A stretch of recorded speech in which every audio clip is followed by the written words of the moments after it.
Seeing it's 6 o'clock, can we start the meeting there, please, sir? Has anybody got any pecuniary interest there tonight in this meeting there?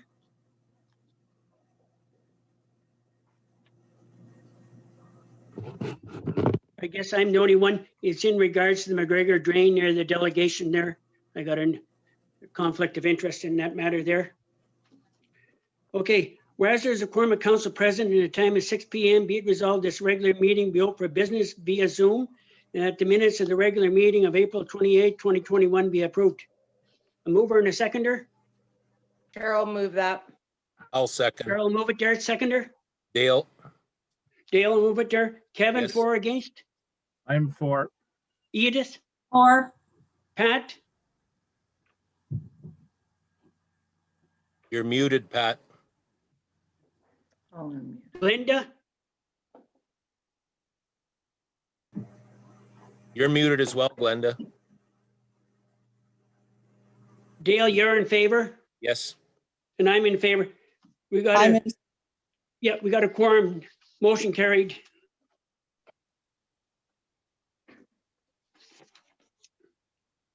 Good evening, Roxanne and Mark there.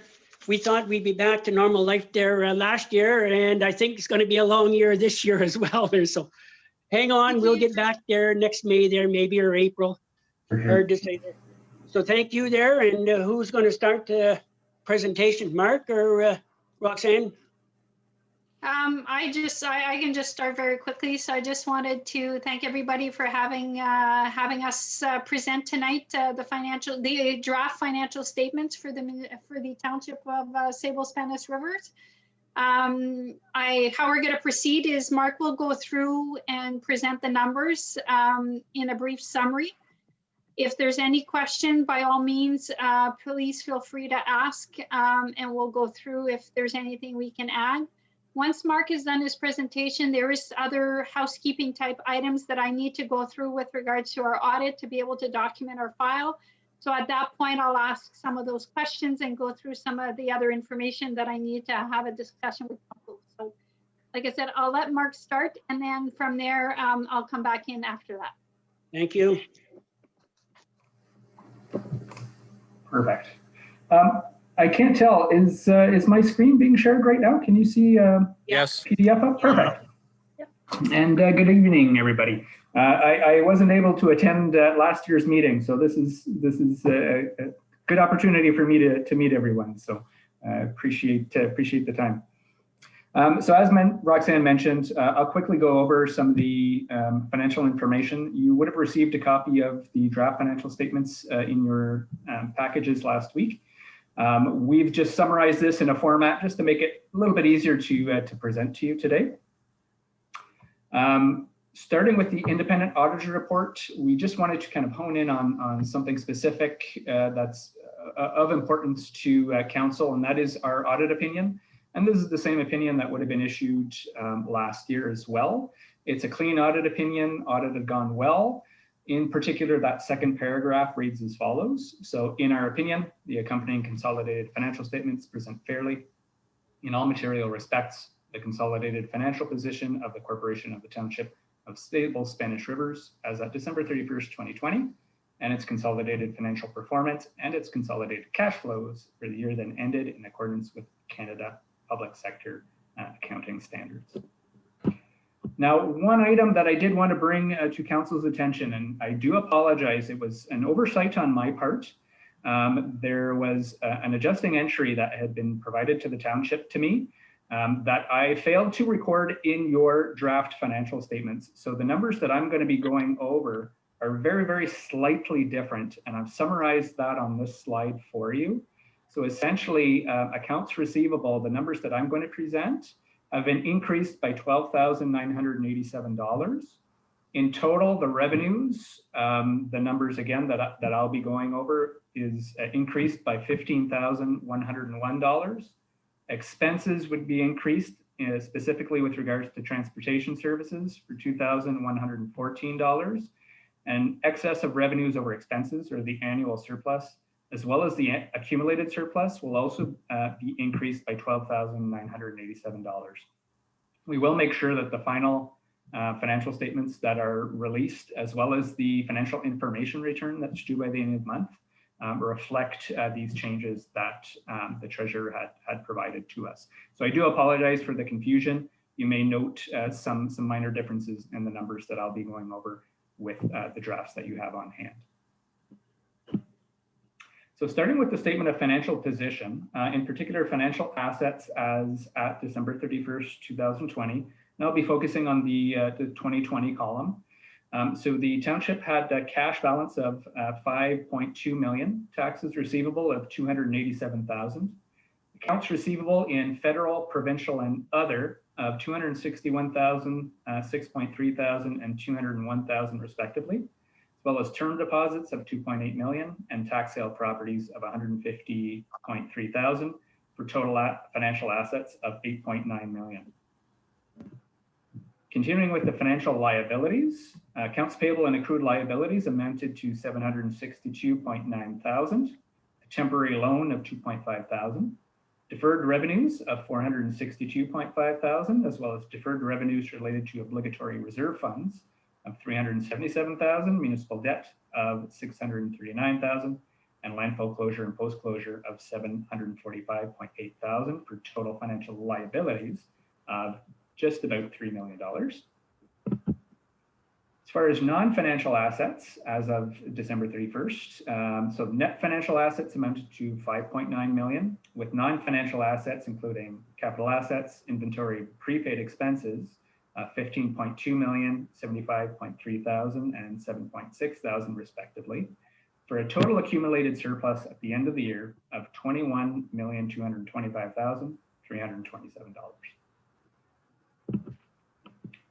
With regards to the consolidated statement of operations, and we'll have a breakdown of what these are represented by, the total revenues were $7,283,700 and total expenses of $6.7 million, as well as government transfers related to capital of $443,000 for an excess of revenues over expenses, or annual surplus of $1,047,953.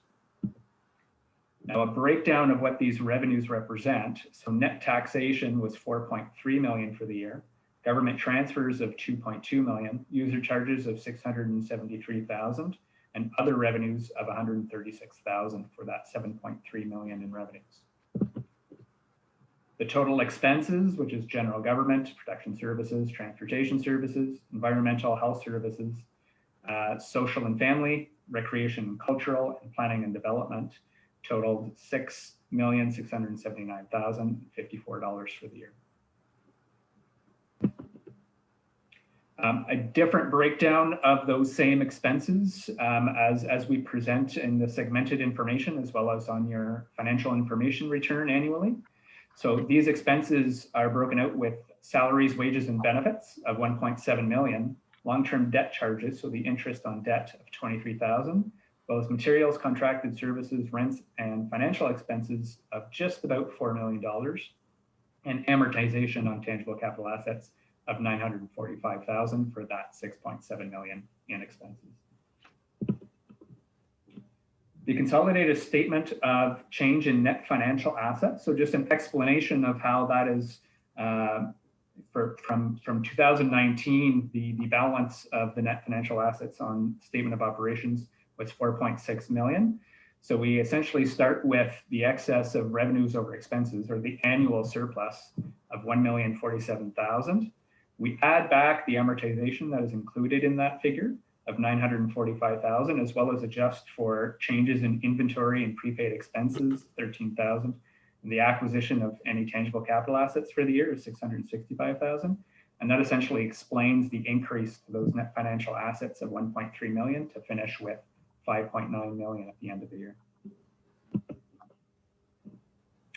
So a breakdown of the accumulated surplus, and this would be in one of the note disclosures of the financial assets that we would have provided.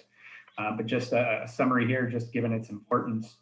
The surplus is made up of the amounts invested in tangible capital assets of 15.2 million. The Sables-Spanish Rivers Public Library Board, so those figures are consolidated in the township's financial statements. So that represents 58.6 thousand. A general surplus of 3.6 million, and some unfunded surpluses related to municipal debt and the landfill closure and post-closure liabilities of 639,000 and 746,000 respectively, as well as reserves that you have set aside for specific purposes of 3.6 million for that accumulated surplus that you would find throughout your financial statements of $21.2 million.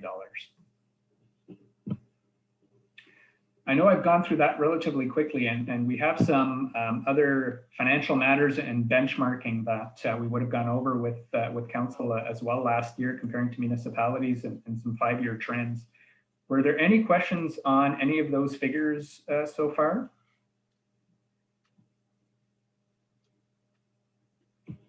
If not, and I don't see any hands, I'll move through the key financial matters and benchmarking. So as would have been mentioned last year, we take some of the information over a 5-year period, as well as comparing to other similar municipalities, towns and townships within the area, based off the information that is publicly available from the financial information return.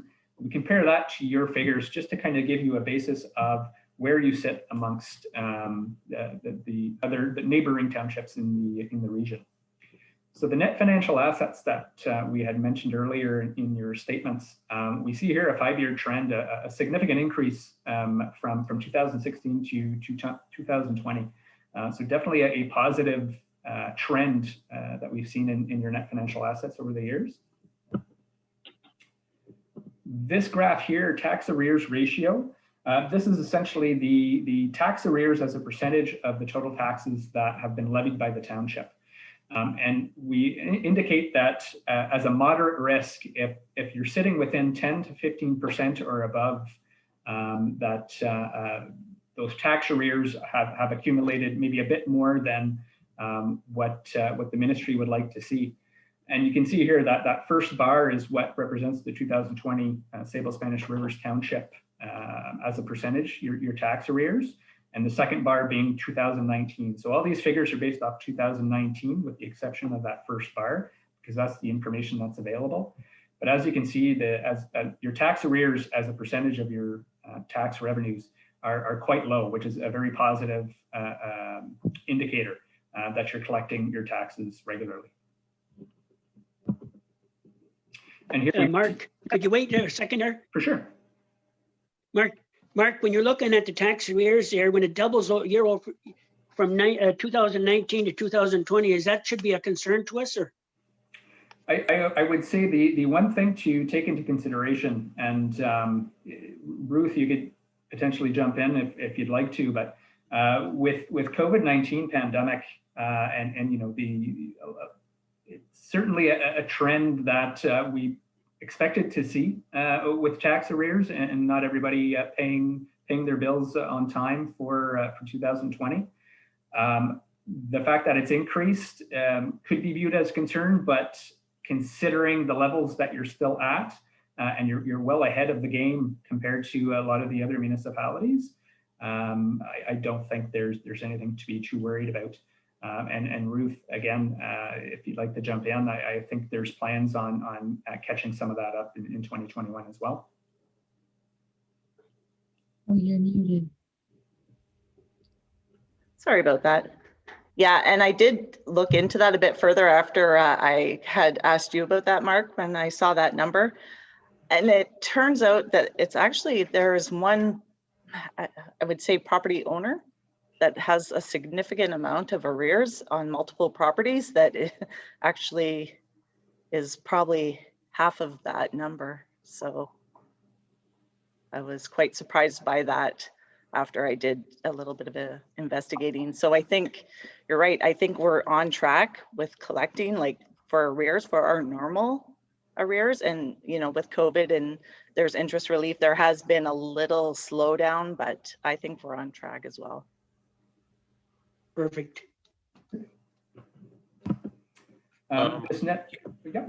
Sorry to interrupt, but Kevin just sent a chat as well as Roxanne saying they'd like to be unmuted, please.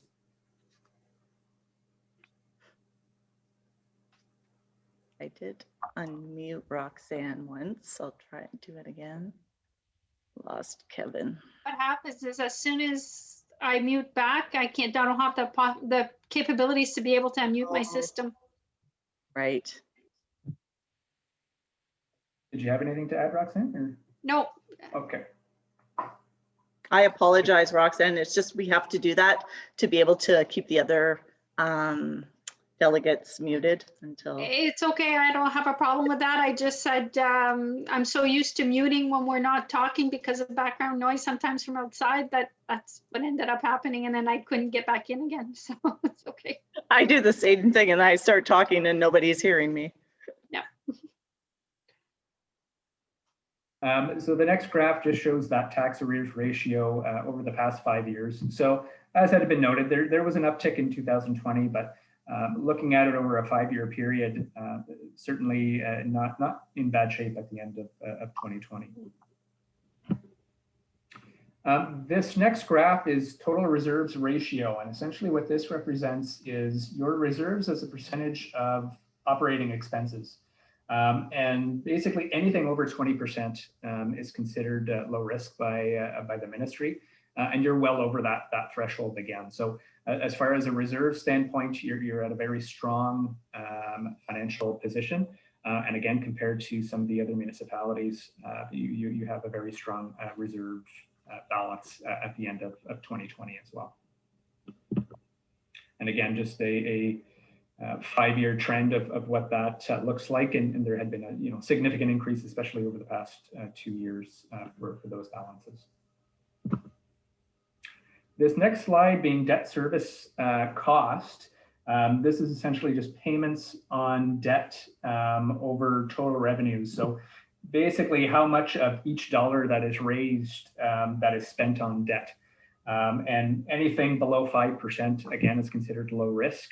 Well below 5%, not a significant amount of debt at the township, and compared to other municipalities, well in line as well. So no significant risks that we're seeing with regards to your debt balances. And again, just a trend over the past few years that balance has been coming down.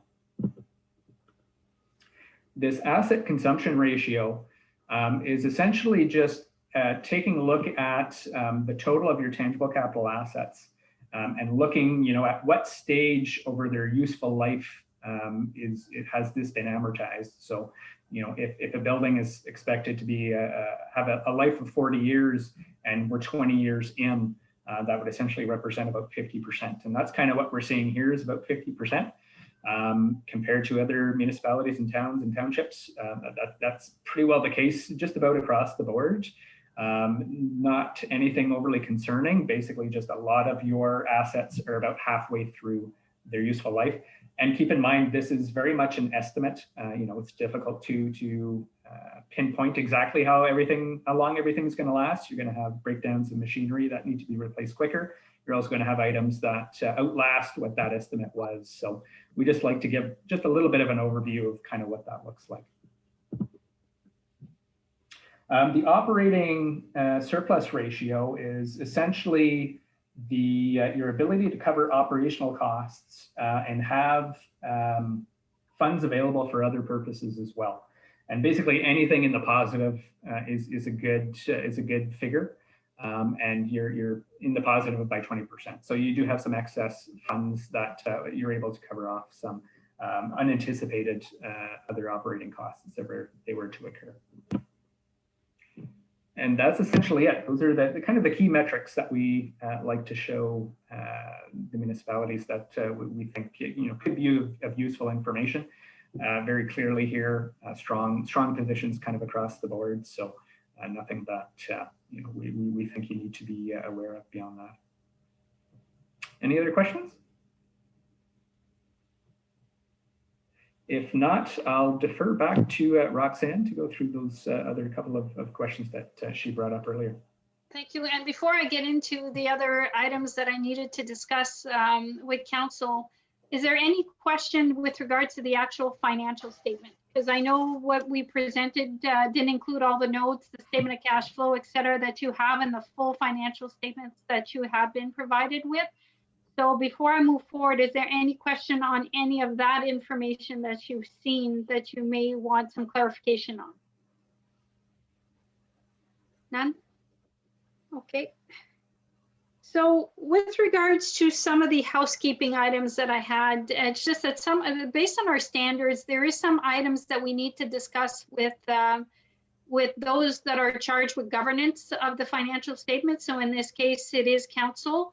So I have the opportunity to either do it in writing or verbally. So I always choose to do it verbally. That way, if there is any questions, we have an opportunity to discuss what it would be. So essentially part of my responsibility or housekeeping is that we need to go through what our responsibilities are with regards to the audit, as well as what council's responsibility would be with regards to the audit, the financial statements, et cetera. So as an auditor, my key responsibility is to express an opinion on the audited financial statement. As Mark indicated, that opinion was a clean audit opinion this year.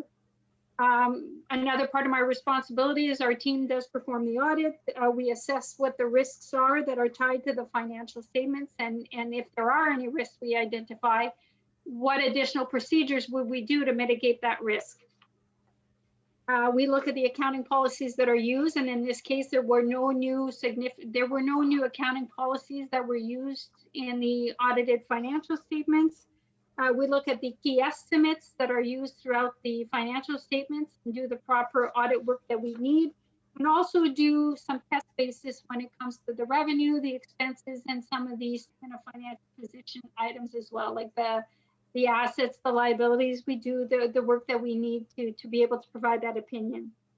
As a member of council, part of your responsibility when it comes to the audit and the financial statements tend to go with regard acting as an objective, independent liaison between management and ourselves, the auditor. It's to assist in the planning process. So if there was anything that you were aware of that would have an impact on our audit, it would be your responsibility to let us know what that is so that we can do the proper audit work to be able to mitigate if there's anything there that we need to address. It is to meet with us to be able to review the audited statement as we're doing tonight. So those are just some of the key, and to approve, in the end, to approve the audited financial statements that were presented. Just to give an idea what our audit kind of encompasses when we do the work. So we have, we break it down usually in 4 stages or 4 major categories. We have what we call is our initial planning stage. Our second stage would be we develop that audit plan, we execute it, and then we report and assess any of the performance of the entity. So at this stage of the game where we're actually in stage number 4 of what we do. We adopted a substantive audit approach for the audit, which essentially means that we did do samples with regards to the revenues. We traced the revenue, the expenses, the payroll. We've traced the supporting documentation, as well as for the assets and the liabilities. We are disclosing that we didn't identify any significant audit risks for any of the key financial statement areas. The key estimates that we used are disclosed in a note to the financial statements, and they include the useful life of the tangible capital assets and the related amortization. As Mark indicated, when we looked at the where we're at with the asset management and the useful life of where it is really based on an estimate of what we believe that useful life will be. The landfill closure and post-closure care liability is another significant estimate of the financial statements because of the fact that we're estimating how long the landfills will be used. It's based on engineer reports that we have obtained. But again, those can change every few years, which is why we always recommend that municipalities get a new estimate done by the engineers about every 3 years. And then there's always the allowance for doubtful account on the taxes receivable and accounts receivable. Just with regards to collection, it's always an estimate at that point. Materiality that was used to do the audit. So at what level do we believe the users may be impacted if there was an error in the financial statement? So that's kind of the key of the materiality concept. For your organization, we use the base of the expenses, the operating expenses, which were 6.6 million. We use a factor of 2.75%, which is what's permitted between 1 to 3%, give us an overall materiality level of 180,000. So based on the size of this entity, if there was an error of 100,000, would it have an impact on your decision? But if I told you there was an error of maybe 500,000 or a million, I'm sure it would have an impact on your decisions if you were basing it on these financial statements. So even though our base is 180,000 overall materiality, we do use lower factors, lower performance materiality, and different scopes to ensure that our testing gives us a much lower scope so that we don't get close to this possible error of 180. Doesn't mean there is one, but it's just our cushion that we build into our numbers. We haven't found any uncorrected misstatements during the course of the audit, so all adjustments have been done. And there's nothing that we included on a separate schedule just to track all of the items maybe that we didn't adjust. There was none of these items this year. So just to indicate everything has been adjusted. We are confirming that we are independent of the township on the point of Baker Tilly. So we are independent. And just to disclose a few other little matters, so all related party transactions have been disclosed, and in your case, related parties would actually even be all members of council would be considered related parties. No significant transactions were entered into by the entity that you need to be aware of. There's no significant matters that were discussed with management, and there's no disagreements with management. We will be issuing a management letter to council or to the entity. And the only recommendation we had was just that we are recommending that the township consider creating a tangible capital asset policy, just to have it so that it's very clear what's get capitalized, what some of the useful lives would be, et cetera. So it's a good document or policy to have in place that we know it wasn't there. No instances of illegal act, fraud, or intentional misstatement or errors were noted during the audit, and no instances of non-compliance of laws and regulations were identified during our audit. On that point, I need to be able to document in the file. I need to ask council the same question. We're not aware of anything with regards to legal acts, fraud, or misstatement, but I need to ask council, are you aware of anything that I need to be notified of before we finalize the statements? Nothing? Okay, thank you. We will be requesting that management prepare a letter to us that reaffirms that everything we've asked, everything we've been told, that all information has forthcome. And I believe Ruth already has a copy of that letter that yourself and Kim will be signing. So we'll be able to get that. So that's pretty much it when it comes to some of the items that I needed to discuss. One more question. We had documented in our file that we had kind of inquired about subsequent events from January 1st to about April 29th to see if there was anything after year end that would have an impact on the financial statement, if there was anything. But from April 29th to today, is there anything else that it may have come up that we would need to take into account in the statements? None, Ruth? Okay. And I believe that is it for us. As Mark indicated, the FIR we have started. We know that some of the key information we do need to incorporate in the FIR, the financial information return that we file with the province. We need to bring in the numbers with regards to the health unit as well as DSAB. Those usually come in pretty much on almost the last day of the month. So I think last year we had filed on May 31st, and I think Pat was pretty happy at the time that it finally got filed on time, and that's still our goal this year. Last year, I believe, Mark, we didn't have the DSAB number, so we filed anyways and amended as soon as we were able to do so, because those are just supplementary schedules and don't change the numbers per se in the FIR. So that is still our intent this year, is to file on time. Because if the statements are approved, then there's nothing stopping us to be able to do so. So I believe that is it, unless there's any questions on either, again, the statements or what I just went through. Roxanne, when you're comparing municipalities there against each other, are you involved in all of them there? No, we're not involved in those audits. What happened is those financial information returns, the FIR that are filed with the province, we have access, that information is all public information. So we just grab all the information out of those FIRs that are filed by every township municipality in the province of Ontario. So we kind of pick the neighboring municipalities for comparison purposes, but we could find a different factor to do so. So no, we're not auditors for each one, but the information is public. Yeah, but the trouble is with you, when you use graphs there, a building or a bridge can throw the graph right out of Yes. proportion when you're comparing municipality to municipality. Yes, absolutely correct. And it's as close of information as we can grab at this point in time. But even there for your own municipality, we could probably maybe for next year consider breaking down your own tangible capital asset, maybe in the major categories, just to see where the useful life and where we're at in its life at this point. And we can make a note to make sure that that gets added. And the other thing too is if you ever see any ratio or any other factors that you would like to see us build into this presentation, just through Ruth or Kim, let us know what you would like to see and we can definitely add. But you are correct, Les, that we are limited in what we can put in, but at least it's something to show in the general what we're comparing with. Well, it's a guide there. That's all it is. And we have to start somewhere. It's as good as at least we do have a lot of information that we can use to compare, which a lot of industries that we audit don't have that same. So it does provide us more benchmarking than any other type of clients that we do. So, and I like to see the comparison of where we sit.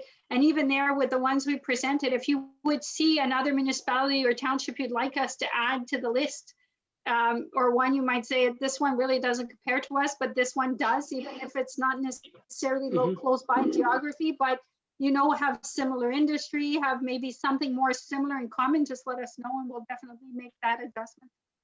Thank you. You're welcome. Has anybody got any other questions for Roxanne or Mark there?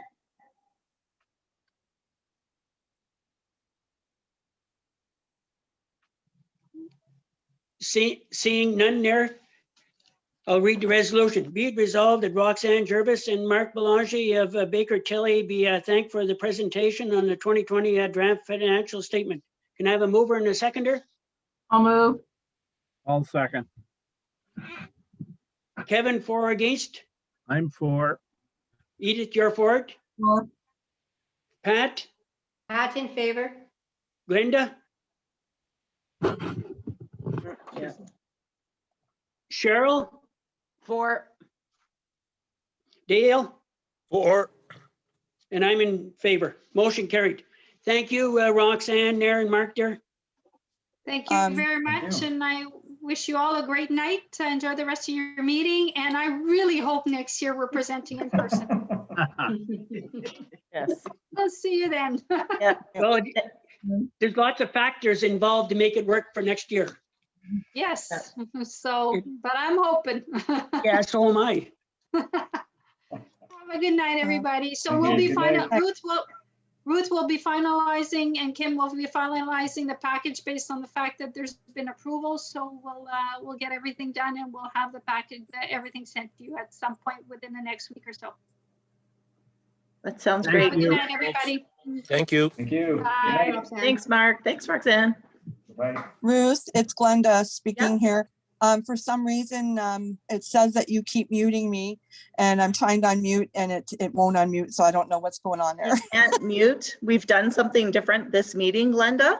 So we muted all and then we just unmuted the counselors. So if you mute yourself in between, I'll have to ask to unmute you every time. So Okay. if you I'll can just maybe do just that. not mute yourselves Yeah. between for the rest of the meeting, that'd be great. Thanks. Yeah, I'm so used to muting myself. I know. Yeah. Yeah, I know. Was a little different this time, so we didn't want anyone to interrupt the delegate of the Baker Tilly presentation. So, Okay, thank you. Forgive my In regards to grandkids. the next delegation, I've got the conflict of interest there. So Glenn, did you want to take over, please? Yes, I will. Kim, did you want to read the background for the public, or are we doing that? The council report, or the staff report that I'd circulated gave council just the information and the attachment that had been provided again by Mr. Burns, as had been for the last council meeting. So if council just wants to listen to any new information and then discuss what options you may have or what position you're taking, then it's the same conversation. Okay, are we, do we have Mr. Burns and Mr. Krabs there? Here. Hello, Hi, good evening. good evening. Evening. Did you want any opportunity to say anything? Bucky's going to speak on our behalf tonight, all right? Okay, thank you. Okay.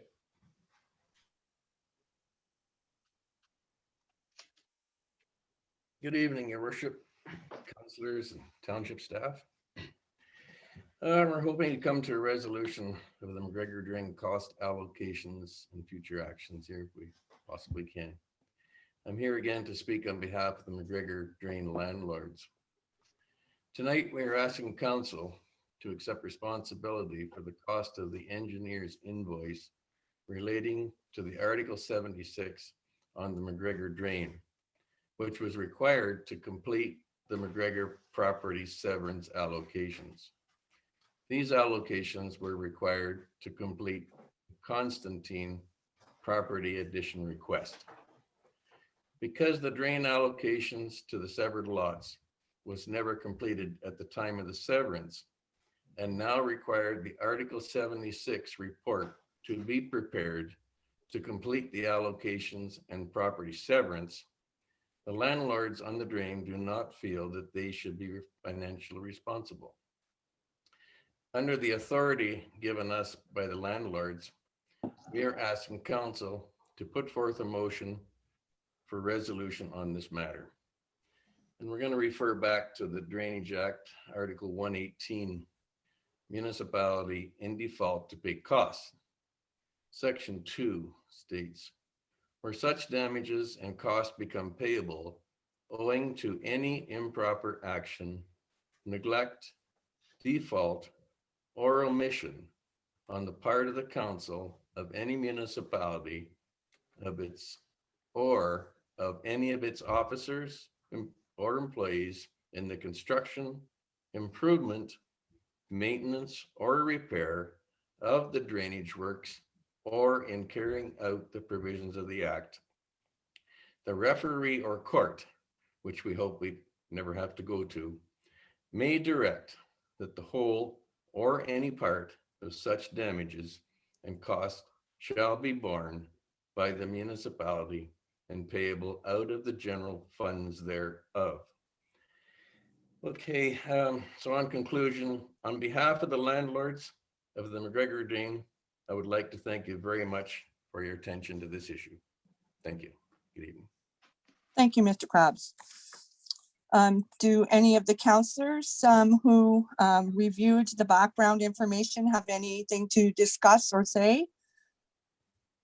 Um, We Go can start ahead, with Dale. Kevin.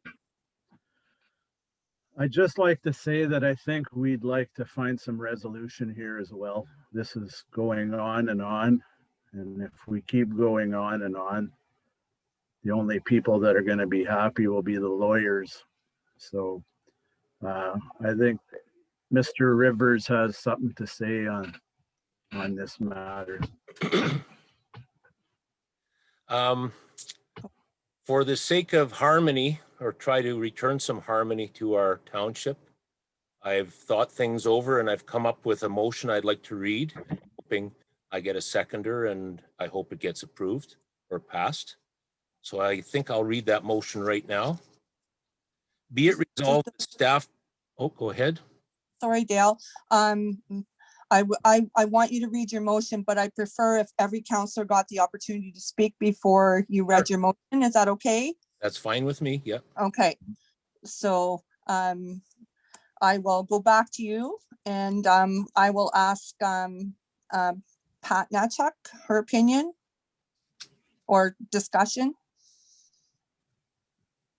I just feel that the ratepayers do not have to accept the responsibility for payments to the landowners on the drain. Excuse me. Thank you. Edie? I've just been listening and absorbing everything, and I'm kind of understanding what Pat says as well. Okay, Cheryl? I agree with Pat and Edie. Okay, Being a landowner abutting a drain, I understand you take on that responsibility that any work has to be done. I realize they weren't informed about the work going to be done, but it still had to be done regardless. I don't know why it wasn't done in the past when the land was first severed, but we're trying to correct that and not go backwards. So, and I don't think the other landowners will think it's fair that they have to pay for that on any of the drains. If they're not on the drain, they shouldn't have to pay for anything work done on it. Thank you. okay, I'm going, thank you, Cheryl. I'm going to make a quick comment. I'm of the matter that this engineer's report was not done to provide work on the drain, but was provided to update the actual watershed flow. And it was not in regards to any maintenance or thereof. And I understand that all of the landlords on this watershed that is a result of the engineer's report understandably are concerned about any further maintenance that's going to be involved. My personal opinion is I've reviewed massive amounts of information here, and seeing as I feel the engineer's report was correct, and I also feel that we need to come to a decision and not end up with legal problems. So I feel myself that we could possibly pay a portion. That is my opinion. Now I'll go to Dale. Okay, If I could have a few more words before Dale reads his motion. Okay, Kevin. This was it was a hard decision. We went through the ringer with everybody on this, and I really don't feel that it was necessary. Drain costs are drain costs. You live on the drain, you pay for the drain, the same as the people in Massey pay for their water and the people in Webwood pay for their sewers. But we had I guess an extreme situation here. The cost of the engineering report caught everyone by surprise. There wasn't enough notice to the landowners. I don't know. Like I said before, I think it's time that we come to some kind of resolution before it gets messier and we all lose on it. So go ahead, Dale. okay. Is there anybody else that wants to make a comment before I begin here? If not, I've spent a lot of time in considering this. I was on the Board of Revision with Glenda and Kevin. And for the sake of harmony and as well to provide fiscal responsibility to our ratepayers not involved or part of the McGregor drain, I have, with Kim's help, put a motion together. So I will read it now.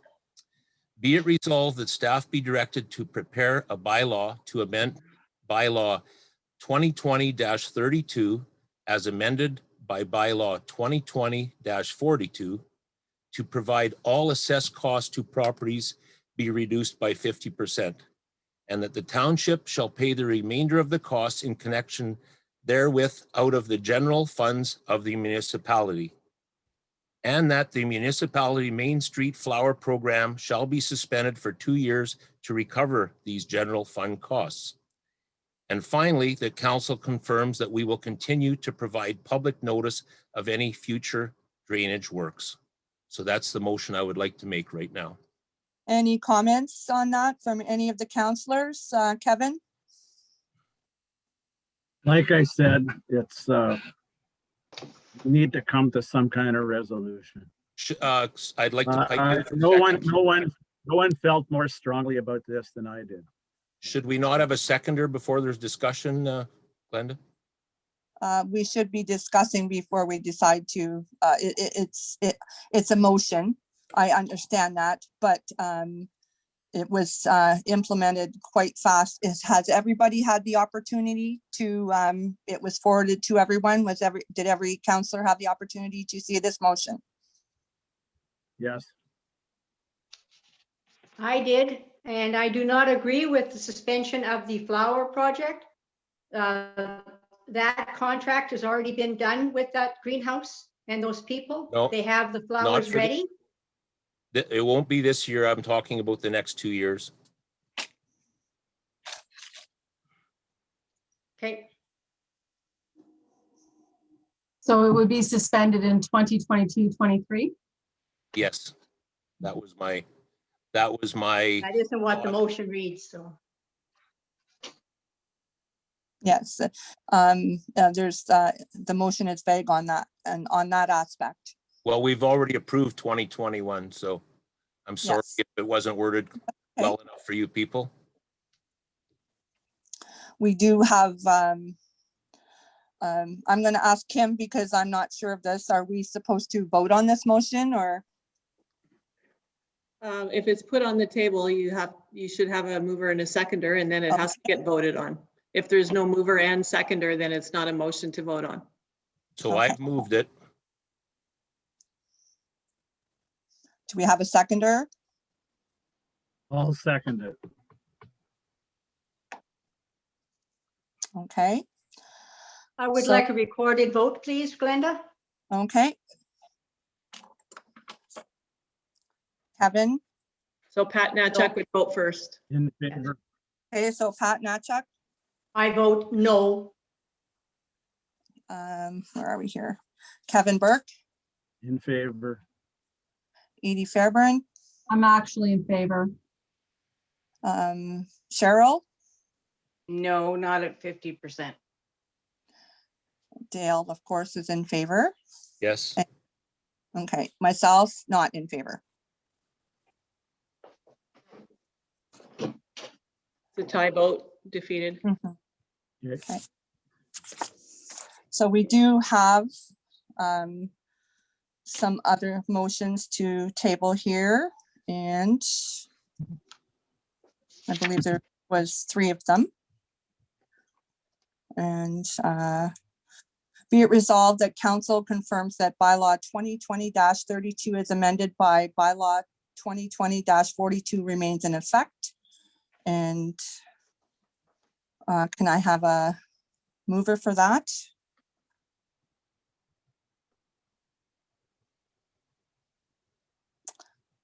So we have no mover. Oh, sorry. Okay.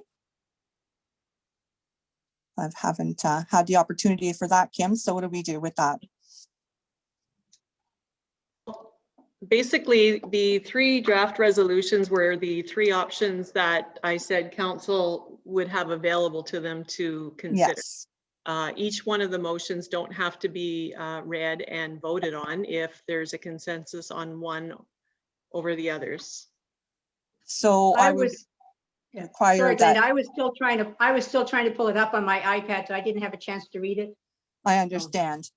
We had the 3 motions submitted to us and like I said, I was unsure because we had the 3.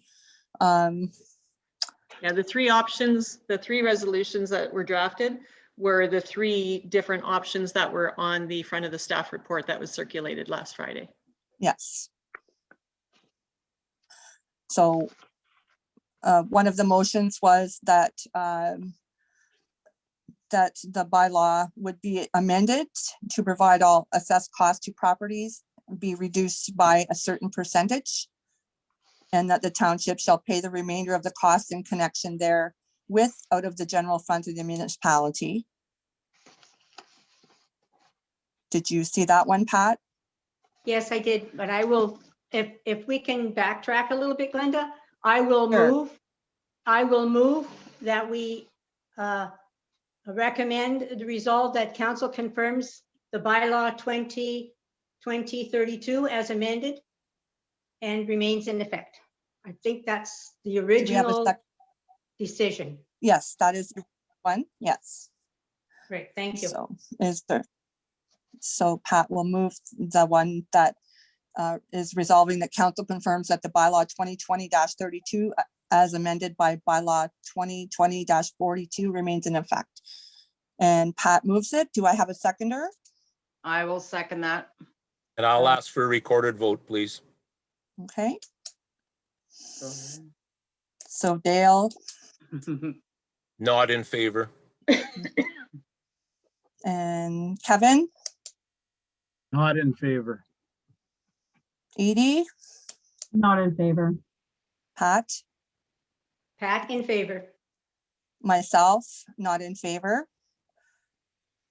Cheryl, Not. okay, Oh, Oh, no, I am in favor. Sorry. My screen went down. Sorry, I had to bring it back up. That's all right. so the results of this,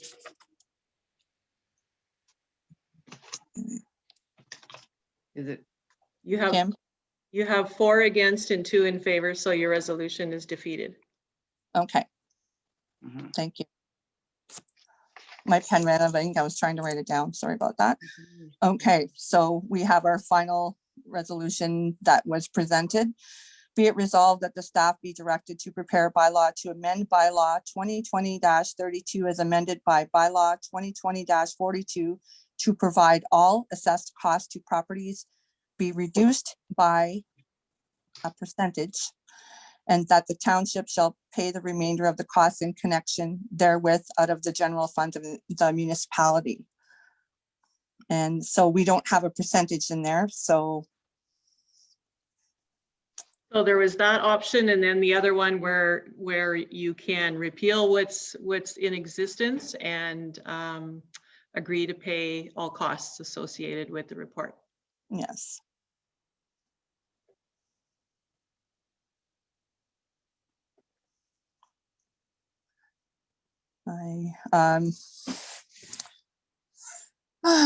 Well, we heard the comments and discussion, and basically, I would just like to find out who wants what, because everybody's all over the place here. I know, if you can give an idea of what motion that you're in favor of, basically. this is Pat, and I Yes. am in favor of the ratepayers on the drain paying their own costs. Okay. And Kevin, Well, I'd like to come to a resolution, but I think it's significant that the landowners on the drain pay a portion of it. The drain was reassessed by engineers. It's not gonna need to be reassessed for a long, long time. Other people on drains will have their drains reassessed at some point in time, and that will cost them. But again, I was willing to go with a percentage of the cost just to keep the peace and avoid this getting messy in the courts. so do you have a percentage in mind? 50%.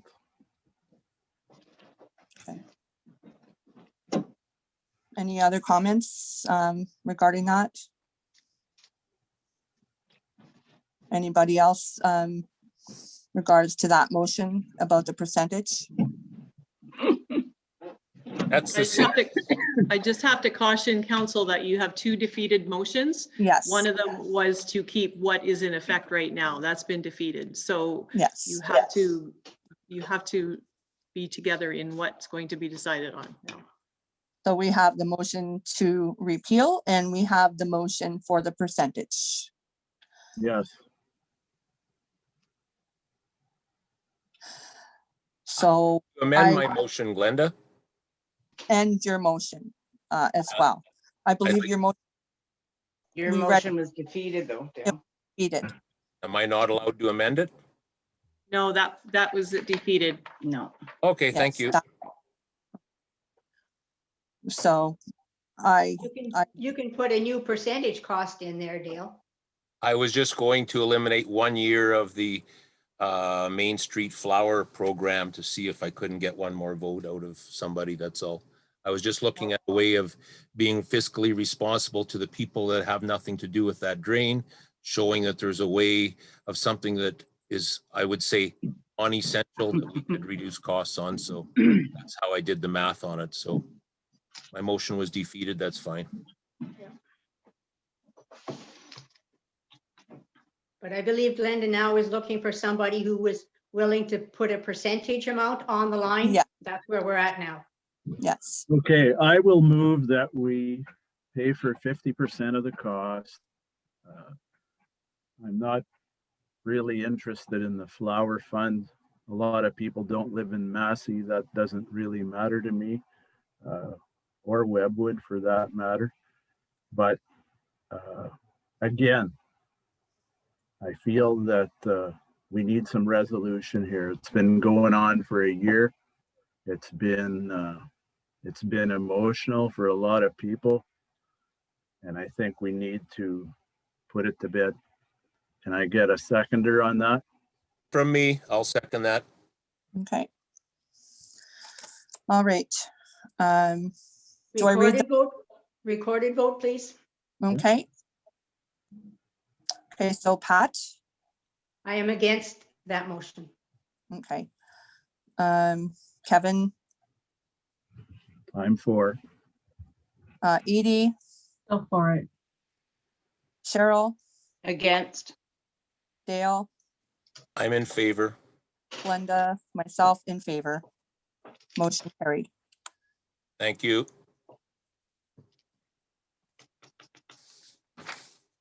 I hope this brings some resolution and in moving forward that we are more communicate more regarding all the drain issues and have more information for our landlords and ratepayers. So saying that, I guess I will pass that back over to the mayor.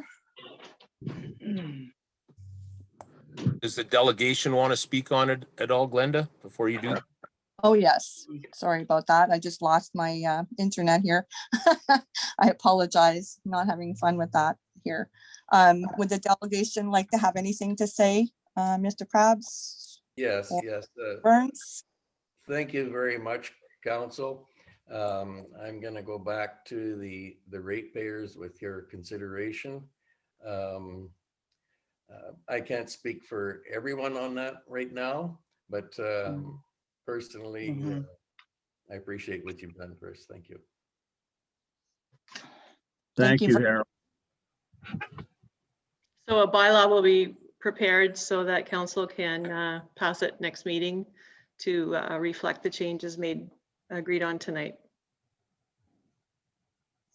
I hope everybody just realizes that now the other ratepayers of the township are now paying the bills for the people on the drain of the McGregor drain. Yeah, and if we would have approved my motion, that wouldn't be the case. We would have had our money back. Yeah, we were still paying it though, Dale. Anyway, let's move on. Thank you very much. I will pass Thanks, this over. Glenda. You're welcome. Okay, we finished with that. Yes, we are. Okay, in regards to the consent agenda there, has anybody got any concerns? No. Okay, be it resolved that items A1 contained in the consent agenda be adopted. A mover and a seconder. Pat will move. Pat will move it there. Glenda, second. Grendel seconded. Kevin, for or against? I'm in favor. Edith, Favor. Pat, Pat in favor. Glenda, In favor. Cheryl, Favor. Dale, I'm in favor. and I'm in favor. Motion carried.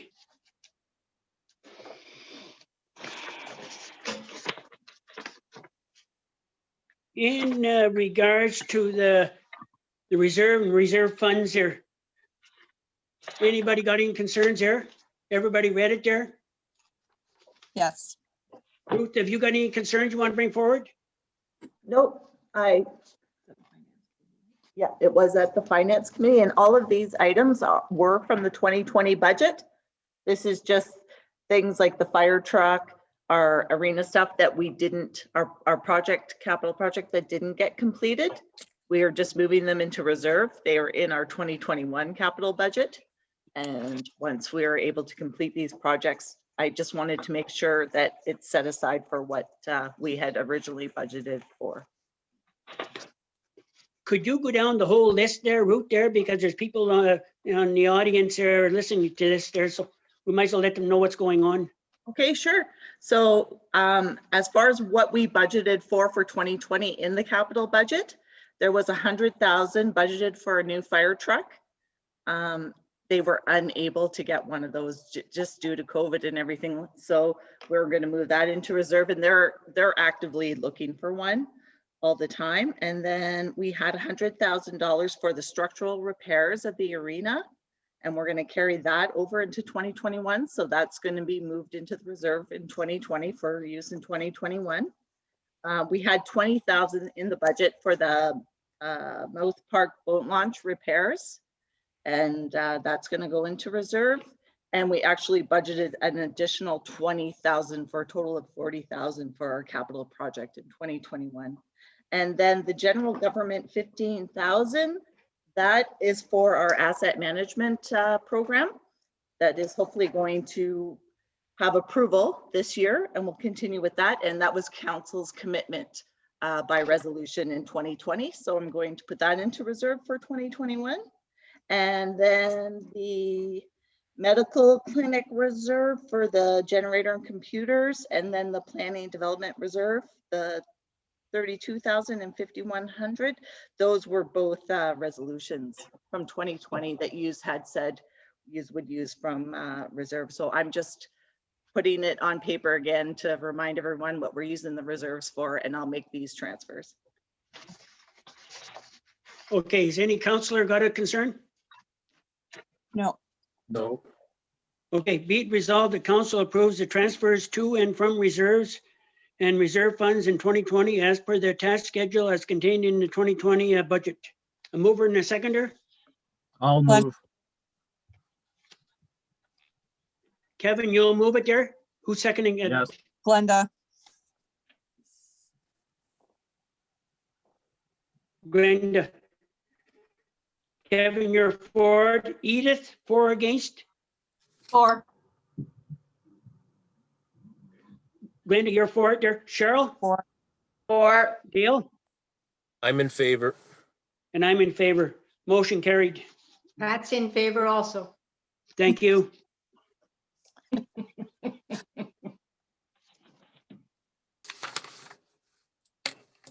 In regards to the Ontario Water Power Association membership, anybody got any concerns in regards to that there?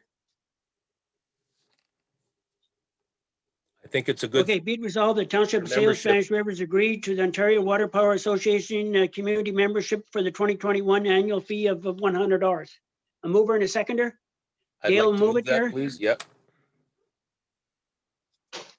Seconder? Glenda. Kevin, for or against? I'm for. Edith? For. Pat? In favor. Glenda? In favor. Cheryl? Favor. Dale? In favor. And I'm in favor. Motion carried.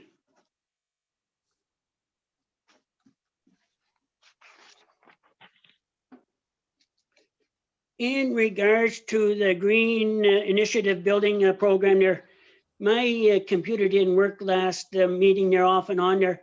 I suggested the Massey Clinic there. And I was talking to Kim there the next day there. And has anybody got any ideas there or? With regards to the staff report that was prepared for that, I had just indicated what the different eligible buildings and asset types were be.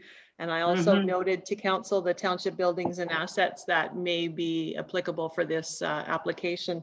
I did speak with the clinic manager. We did just have the furnace and air conditioning systems replaced at the clinic not that long ago. So that would have been a big integral part of an application. Another building that that had been brought to my attention after some residents listened to the last council meeting was the Lee Valley Seniors Hall on Lee Valley Road. That is an old building, and I'm sure it does need an upgraded furnace and insulation and so on. So that's an option as well.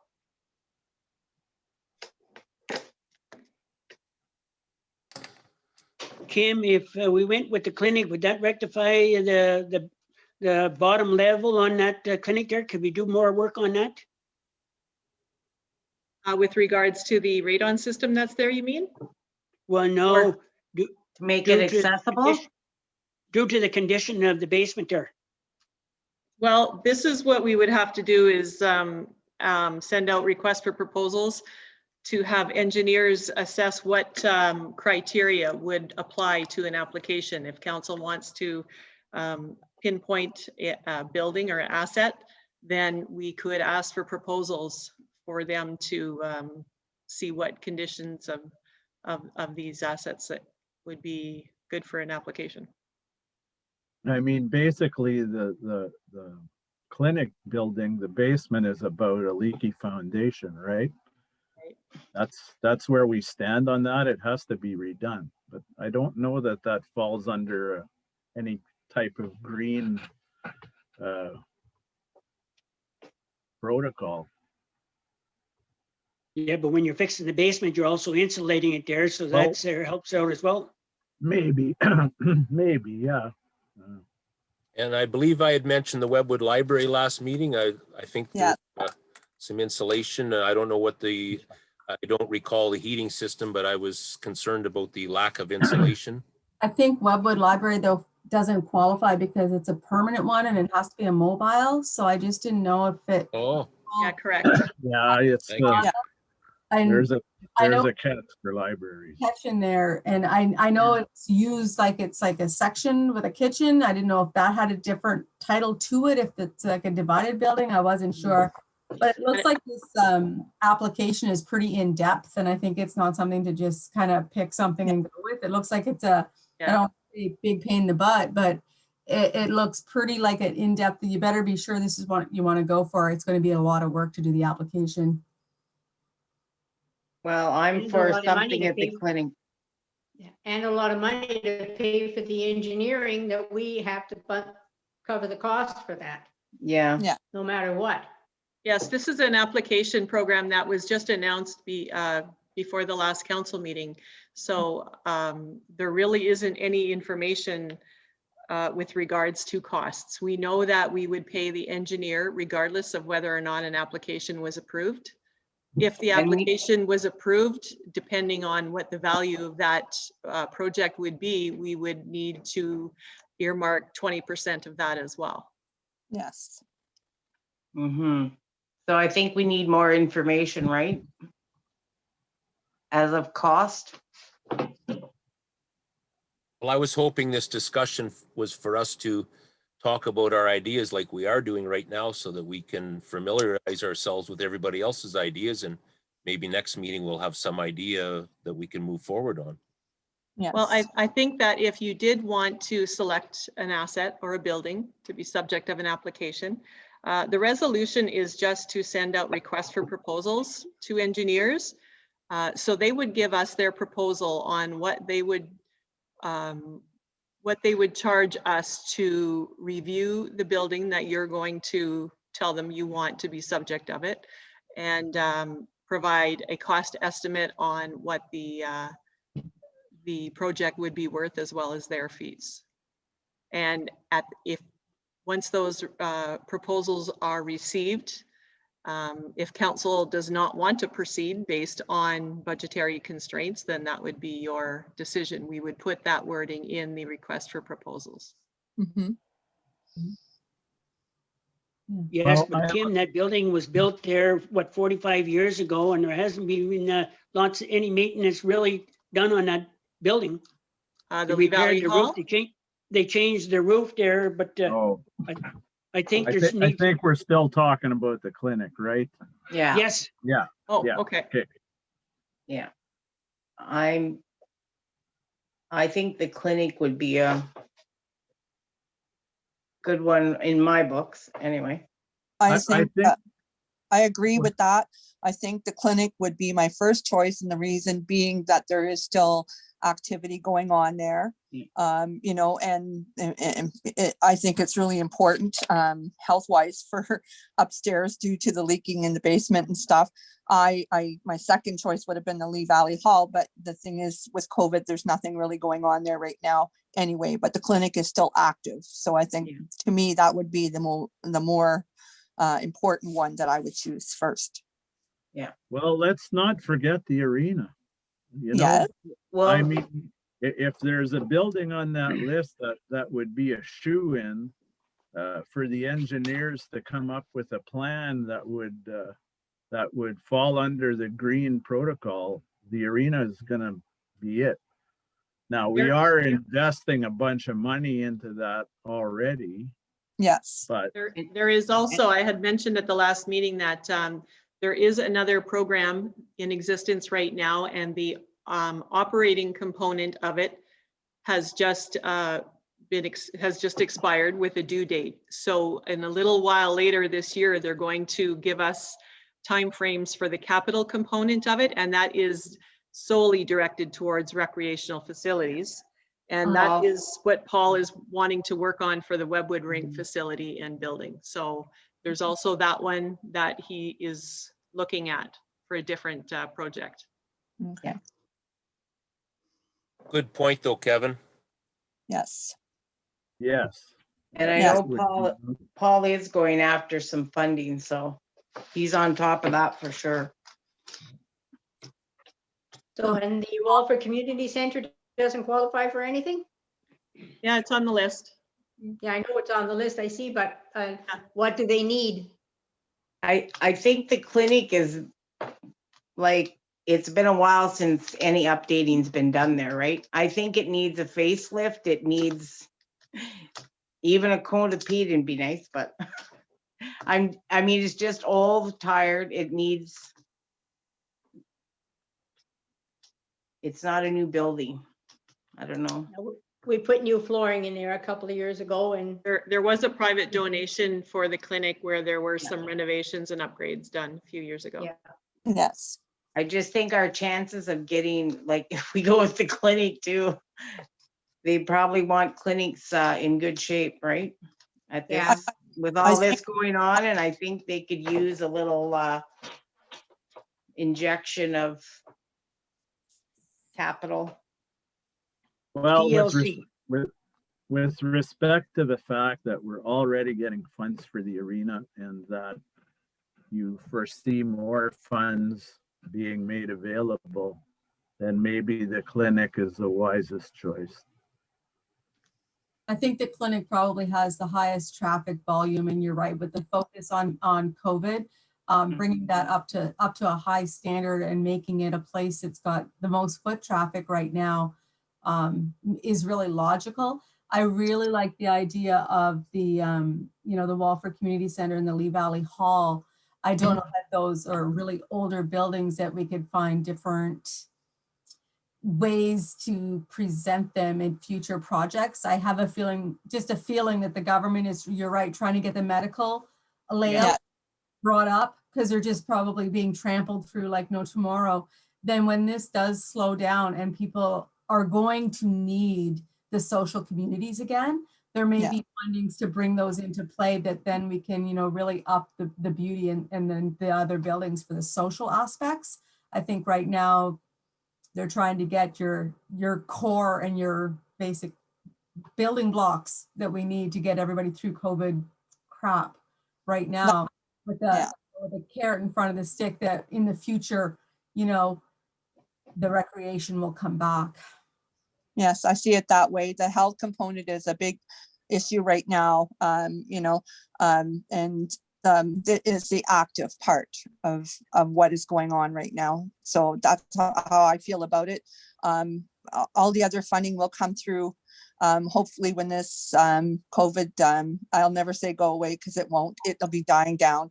But right now our focus has to be on our mental and physical wellness, and our clinic is a big component of that.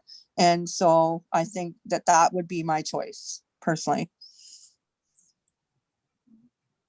Okay, so is everybody agreeing on clinic? It would seem that way. Yeah. Pat agrees. Okay. The resolution is be it resolved that a request for proposals be sent to consulting engineers to provide assistance for green energy, green and inclusive community building program application process with respect to the Massey Clinic to be reviewed on June the 9th, 2021. A mover and a seconder? I'll move. I'll Kevin will second. move it? Okay. Glenda will second. Yes. Kevin, you're for it. Edith? For, I am. Pat? Pat's in favor. Glenda? In favor. Cheryl? In favor? Dale? In favor. And I'm in favor. Motion carried.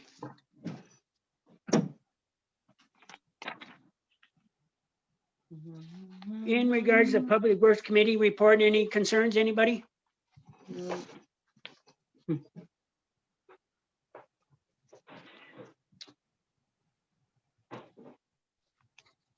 Okay, Do you hear anything about the trapper out there, Kevin? No, I No? haven't seen him. Did I you see what haven't seen- happened on Highway 55? Yes, Yeah. yes, yes. All I know is that the water is higher at the culvert that crosses Lee Valley Road than I've ever seen it. And it's not Yeah. gonna get lower. But that's That- got, yeah, that's that got on nothing to do with top the of the report other- anyways. What's that? Oh, that's past the report. That's all. That's after Yeah. the talk about the trapper. So we should just be approving this and we can talk later on that. Yeah, Yeah. yeah.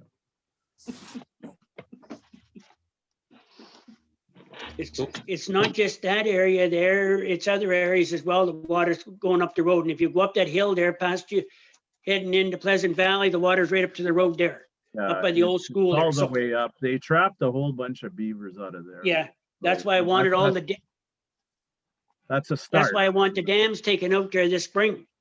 Would have helped Yeah. solve some of the problem. Yeah. Any other concerns, anybody?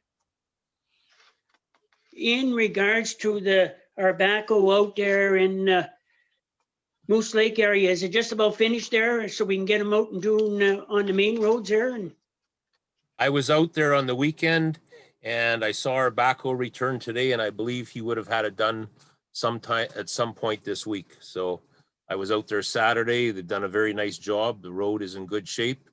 And I believe when I went out there, the one side was completed and there was a little bit of work on the other side. That was it. I haven't spoken to Jacques about it, but I did look at it on the weekend. because there was ratepayers there complaining about the intersections at the railway tracks there, especially on Birch Lake Road there. So I'm wondering if we're going to get at them there this spring there and get them cleaned up.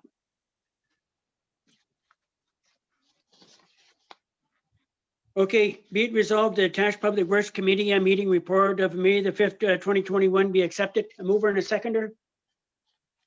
Dale will move it there. Yeah. Pat Seconder, second. Pat Pat will second. second it. Kevin, you for or against? I'm for. Edith, for, Pat, Pat in favor. Glenda, In favor. Cheryl, In favor? Dale, you, I'm in favor. and I'm in favor. Motion carried.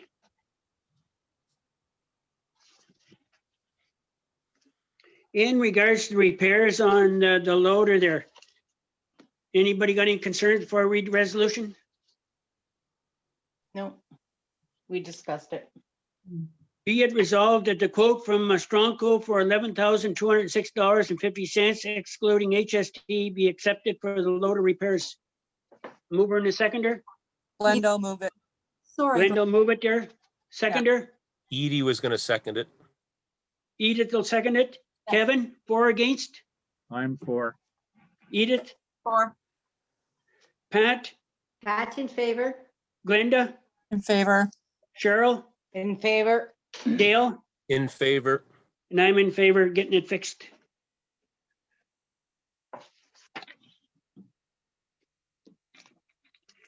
In regards to our waste management contract, how far are we advanced there with La Cloche Foothills in the proposal? Kim, The proposals have gone out to contractors. And at the next association meeting, we'll be looking at what has been received at that time. And that'll be first part of June, I believe. the city of Sudbury's gone to a bi-weekly garbage pickup. Was that in our proposal too, or? It was not. What we did was we specified what our system currently was and said that we would be looking open to any other proposals that may provide cost-saving measures. Yes. The city of Sudbury has bi-weekly garbage pickup, but they have a pretty extensive recycling program. Like, I mean, composting, the whole bit. Yes. Yeah, And it's like, there's no comparison to the recycling program we have. no. I think it would be hard to manage bi-weekly garbage pickup in our township. Yes, with I our agree. current way of doing it, definitely. Yes, we don't have compost bins. We don't have any of that. So yes. No. So I have been in contact with GFL Environmental Services because our existing contract is expiring on May 31st. This was a 5-year contract.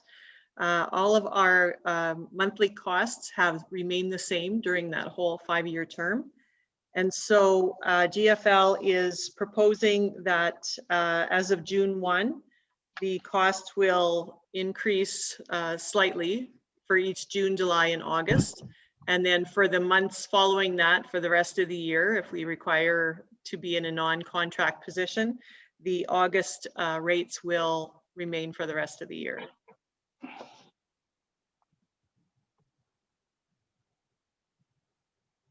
Did they say how much the increase was, Kim? Yep. For April and May, what we're currently paying, and this is a combination of waste pickup, recycling, and landfill services. So that's the compacting and landfilling. So combined, those services right now, we're paying a monthly fee of $19,285. And in June, they're proposing to raise it to $20,064. Okay. And then in July, it will be an additional 400. August, the same. Yeah, I think because of the low rates we've been paying for the past 5 years, to be able to bring this into play for the rest of the year seems very reasonable. Yeah, I agree. I agree. But how does that affect our negotiation with the other municipalities? We are going to work with GFL for the time period that we need to. They realize they are one of the contractors who have received the proposal. Okay. So they know we're working on this. Okay. The resolution says an uncontracted monthly waste management coster. So I'll read the whole resolution. Be it resolved that the non-contracted monthly waste management cost for the remainder of 2021 as provided by GFL Environment be accepted. I have a mover and a seconder. Pat I'll will move. Pat will move it there and Kevin will second it. Yes. Kevin, I'll for or second, against? sure. I'm Kevin, for. for or against? I'm for. Yeah, Edith, Or. Yeah, I'm. Pat, Pat in favor. Glenda, In favor. Cheryl, In favor? Dale, In favor. and I'm in favor. If La Cloche Foothills would have asked for an enhanced recycling program, I imagine GFL would have come through with something better than what they're doing right now. I would assume, eh? It's, I'd like it's to make hard- one. It's ahead, hard to say. It's hard to say.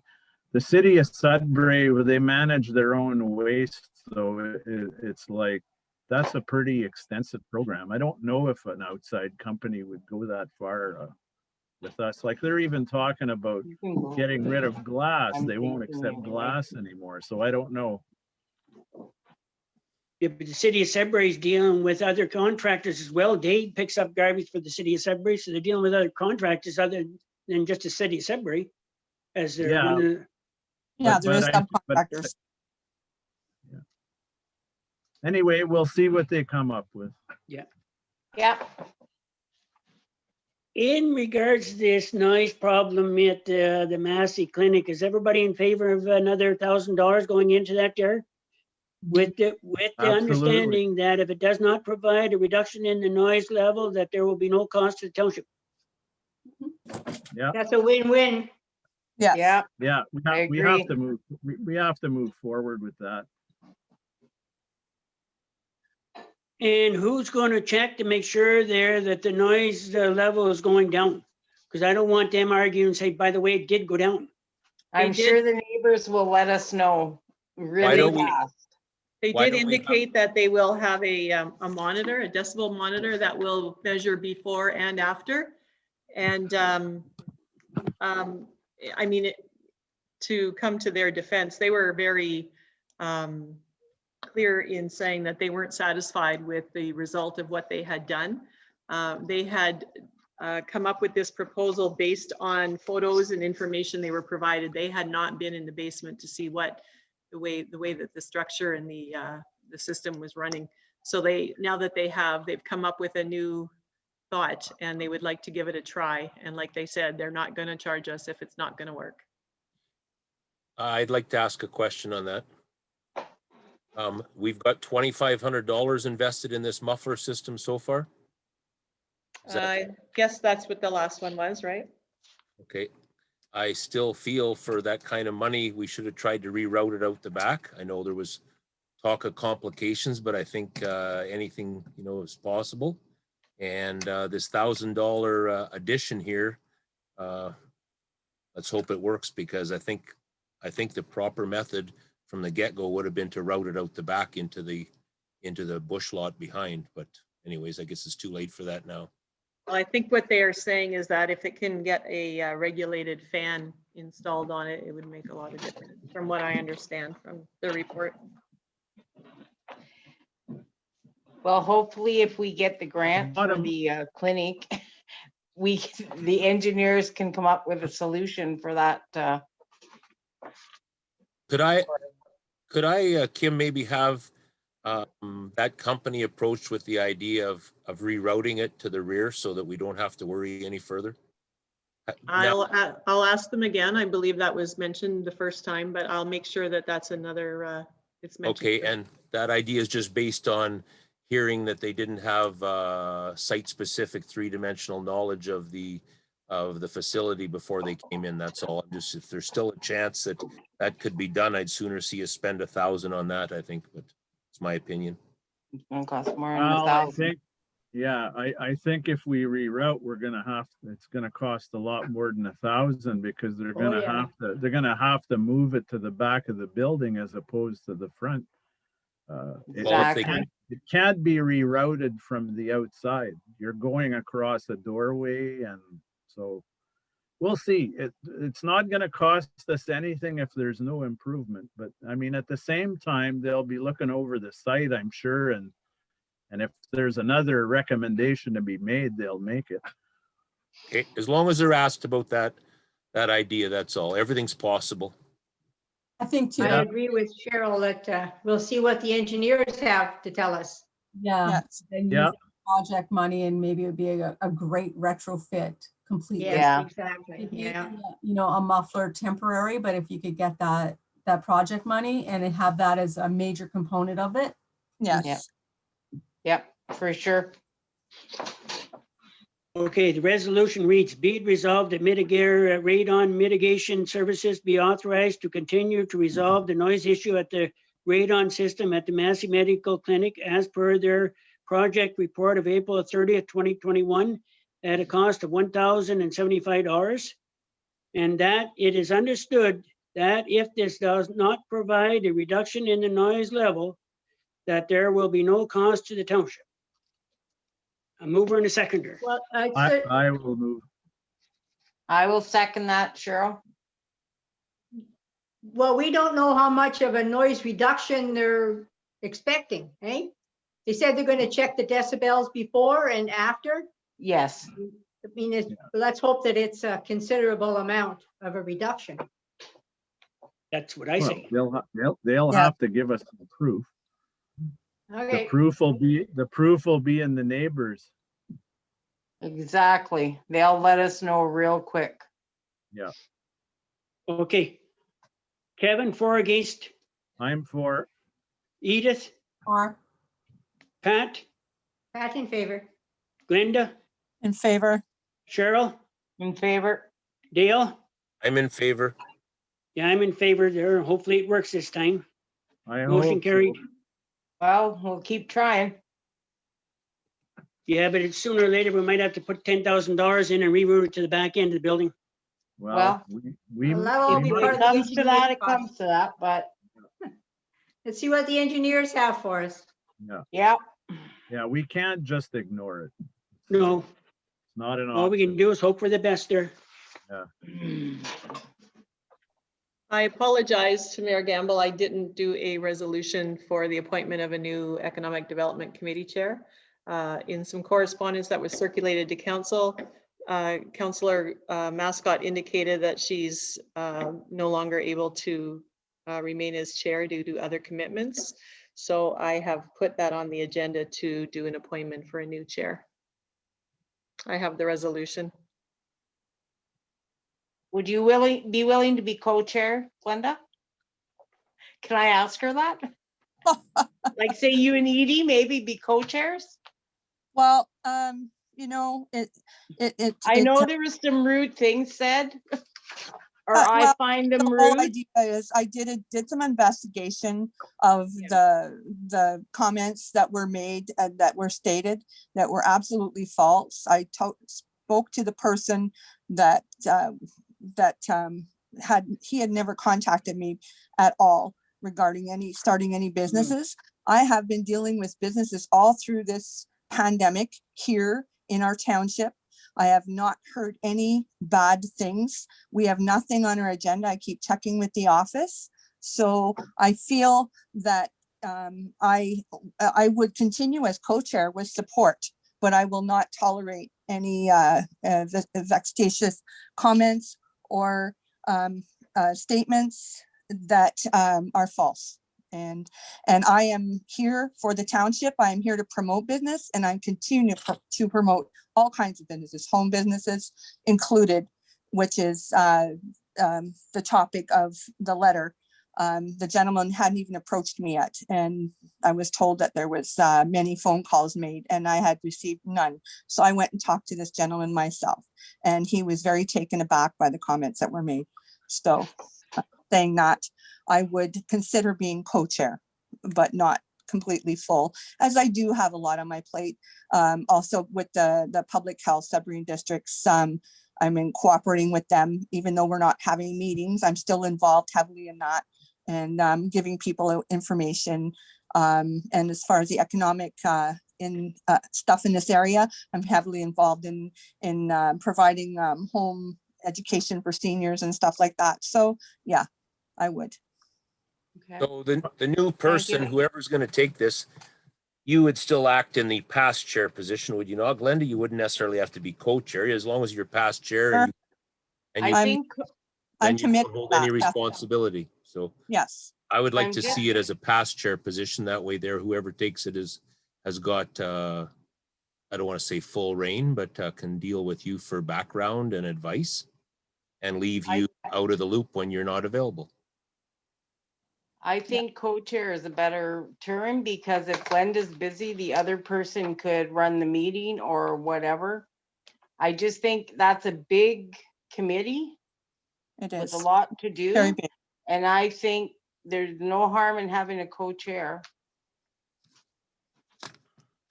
If I could say a few words, Sure. I'm aware that we were criticized as a committee for not meeting during the latest lockdowns and whatnot. I'd just like to remind everyone that during the first lockdown a year ago, we didn't meet. As soon as the lockdowns were done and we were able to meet, we did. Now, that being said, it's pretty hard to promote economic development when all the businesses are locked down. And so, yes, it hasn't been a great year for economic development, but I mean, we have a small township, a small business community. I don't know that we deserved a whole lot of criticism there.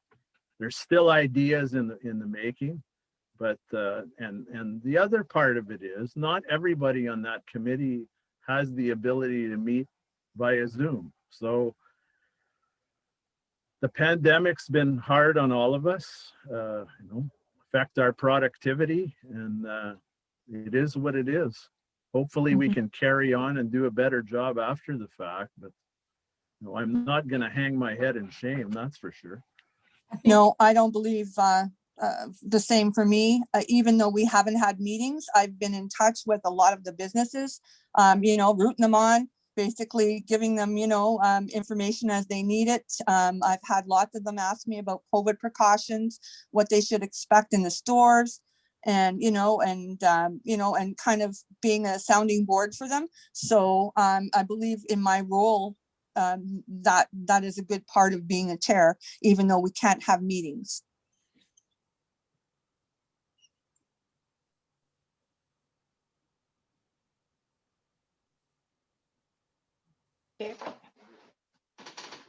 We have someone interested in taking the chair appointment for economic development.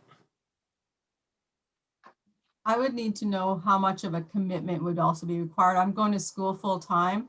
I am sitting on my hands now because, we're in lockdown and I do not get to reopen my business until orange or yellow, depending on how they deem estheticians.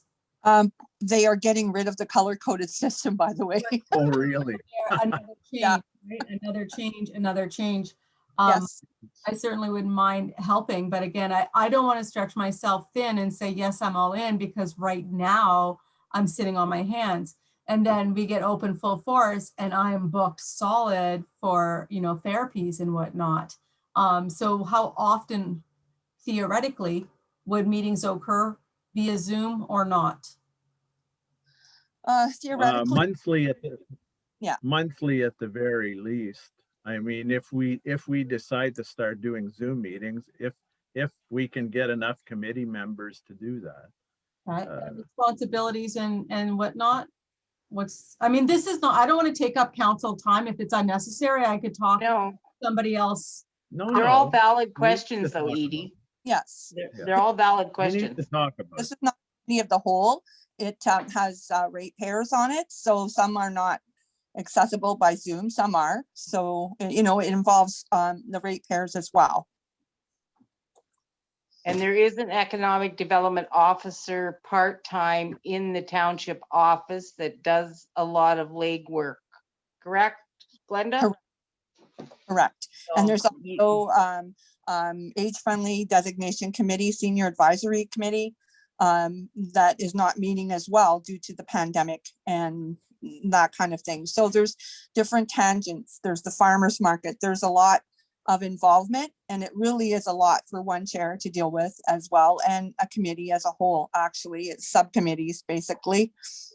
So it is a lot, but more hands make less work, as they say, right? yeah. I just thought the option of being co-chairs, then you have each other to rely on as well as the other committee members, right? Yes. Because I know we're all stretched and I'm to the open, limit.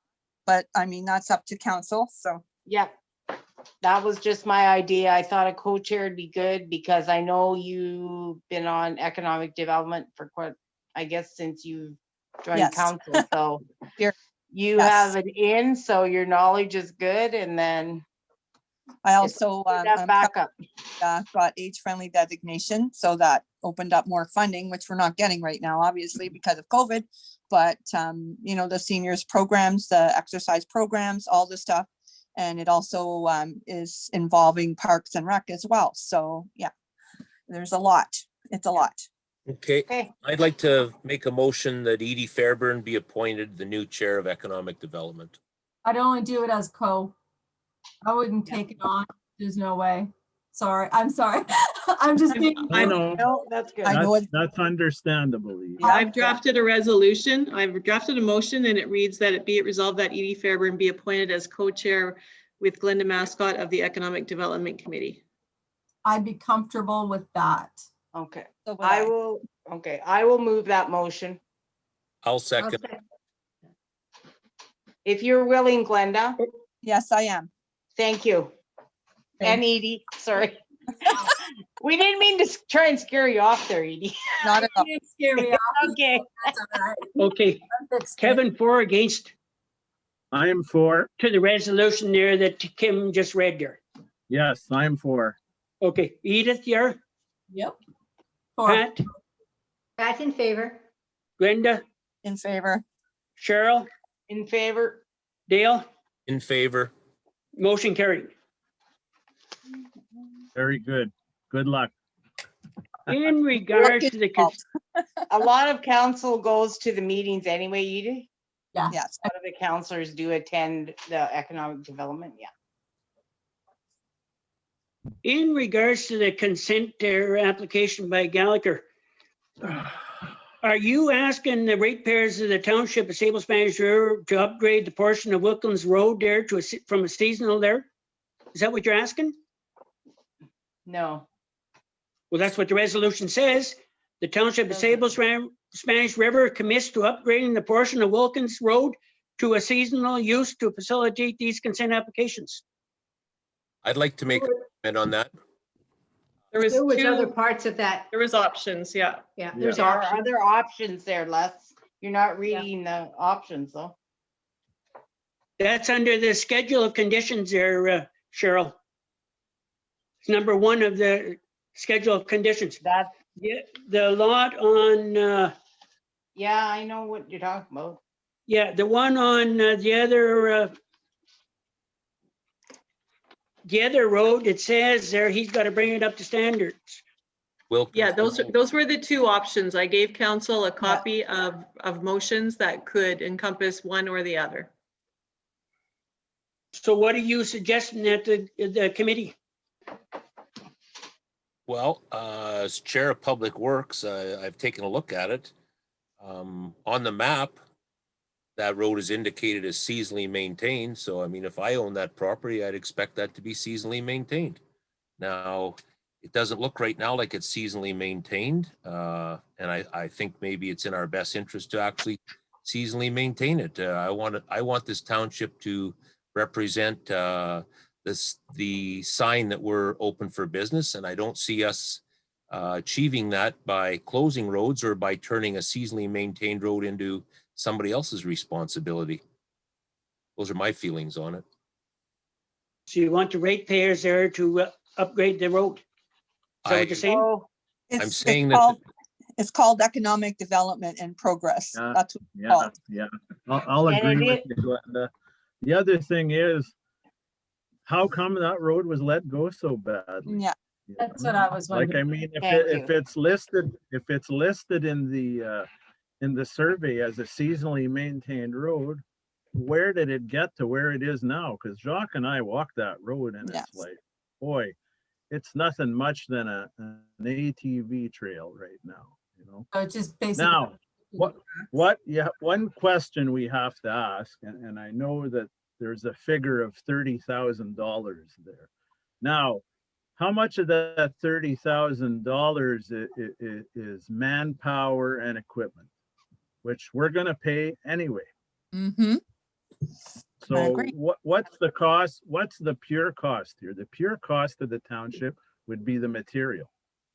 So is it worth it for us to perhaps invest in the material The manpower's cost is our cost. It's our equipment, it's our manpower. But Well, if we invest the material to bring this road up to seasonally maintained standards, in light of the development of those 3 lots and potential residences, then that's economic development. Now, Yes. my question to the Gallaghers would be, is there a sale imminent here?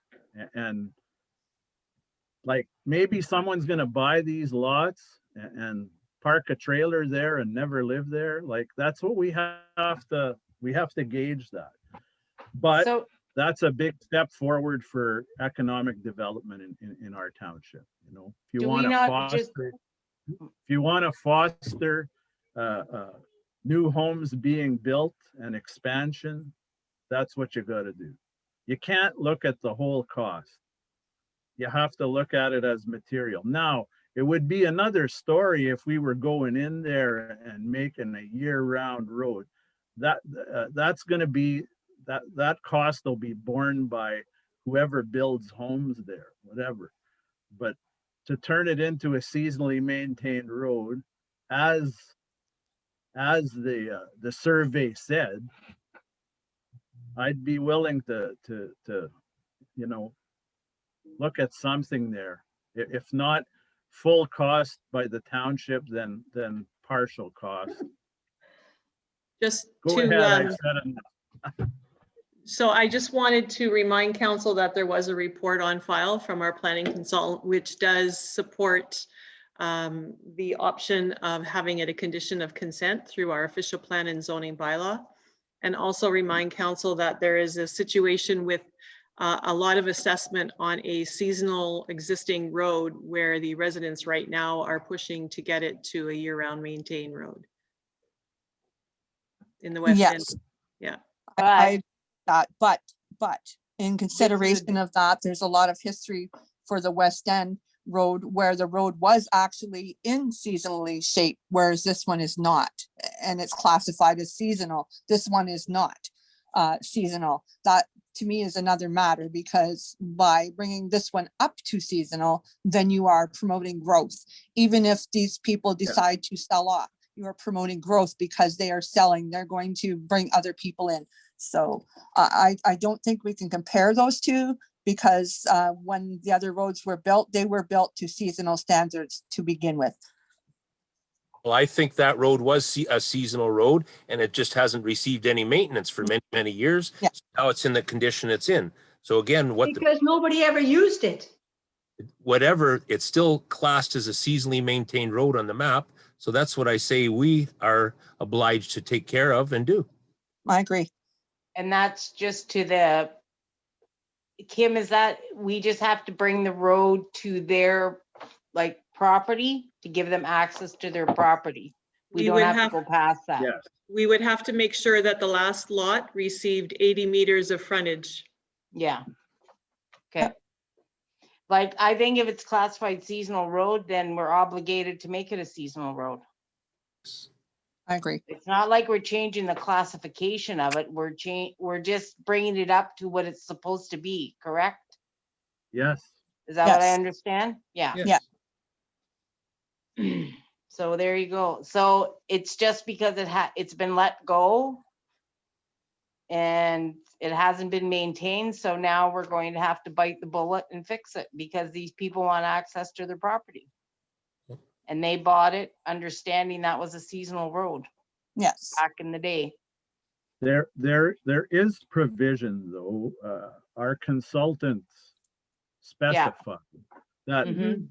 if council wishes, that the applicants can bear the cost. If council so chooses, we can force the applicants to bear the cost of the upgrade of the road. But I just feel that since it was classified as a seasonally maintained road, and if we would like to foster growth in our township, Yes. that the cost to us would be the material and that's it. So Yes. I am thinking possibly half of that $30,000. Or less. I agree. Or less, perhaps. Yeah. I think if I'm not wrong, I believe it's 2,000 feet in from. I think we're Burns obligated Stockholm and Bridge. there's no question that we have to do it, right? And then there's two more ratepayers as well that we're receiving taxes from. So it's a win-win Well, hopefully, yeah. for our No, township. Yeah, Three I agree. more. It's our obligation. It's classified as seasonal and we need to bring it up to seasonal, and it's growth. It's economic growth. Yes, Yeah. I agree. I agree with that. I think it reflects on the point that if the township says that is a seasonal road, then you're only as good as your word. Exactly. You put it down that it's a seasonal road, you sold it to people under my belief, then I would expect that you're only as good as your word, right? So if the township says we care for our roads, we're not upgrading it, right? It's just to bring it to the base standard level. for us. Where it's supposed Yeah. to be, right? We're not upgrading, we're bringing it to where it's supposed to be. The minimum standards of what it's supposed to be. Yes. I understand. And you just got to be careful that when the houses start getting built in there, that they're only cottages, seasonal dwellings, and that we're not stuck with the same mess that we have at the west end of the township, Well, where they want the road brought up to standards. As long, that happens, we are wiser because of that, and we will know that we will not allow that, and they will be told that right off the bat. And They'll have to bear the cost of the road upgrade. Yes. Yeah, but And Glenda was done. Glenda was done in the past. If you go out Timbers Valley at the east end of Timbers Valley, there's a house in there that's been there for years there. They come to council and wanted us to bring that up standard, and we said no. Mhm. well, we weren't on council then. We're trying No, I to do realize better that. than get I things realize that, organized. but I We're being realize that, but proactive. there's lots in this municipality are the same predicament. Yeah. Well, just but they're it's bringing forward always- the fact, that's all. We didn't It's have the influx of the population that we are getting now. We didn't have the funding, the people that are selling their homes and moving here that we have now. We need to come into the age of supporting the people that move here and hold our word to what we have. okay.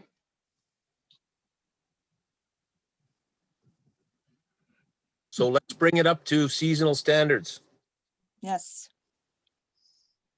Well, we have to do a motion, don't we? Yeah. Okay. Be it resolved, the consent application file number C-21-07 and C-21-08 and C-21-09 as applied for by Sean and Monica Gallagher, be officially approved this 12th day of May 2021. The land in subject application is composed of land in the township of Hallam, concession 4, lot 7, parcel 7011.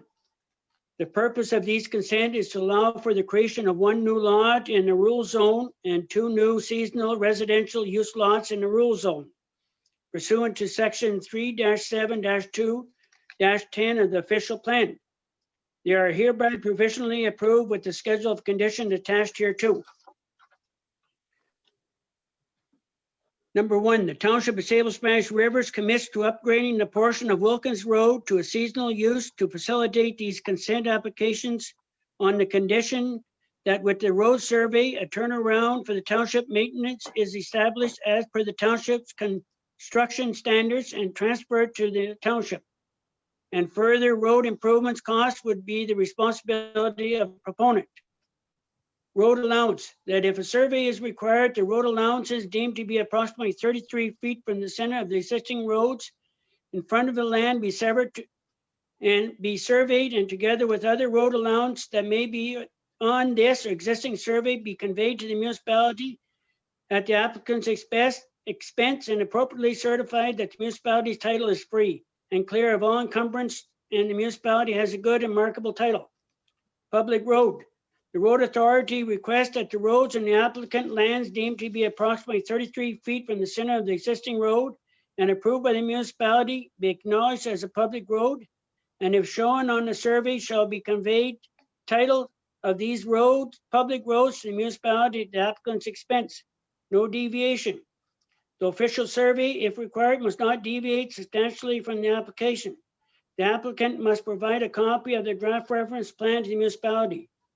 Administration fee, that a $100 administration fee be paid per application be paid to the municipality.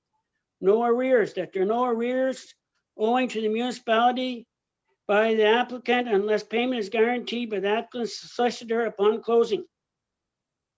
That pursuant to section 65-1 of the Drainage Act RSO 1990, the applicant is responsible for having the drainage assessment apportioned appropriately where the municipal drain affects the subject lands.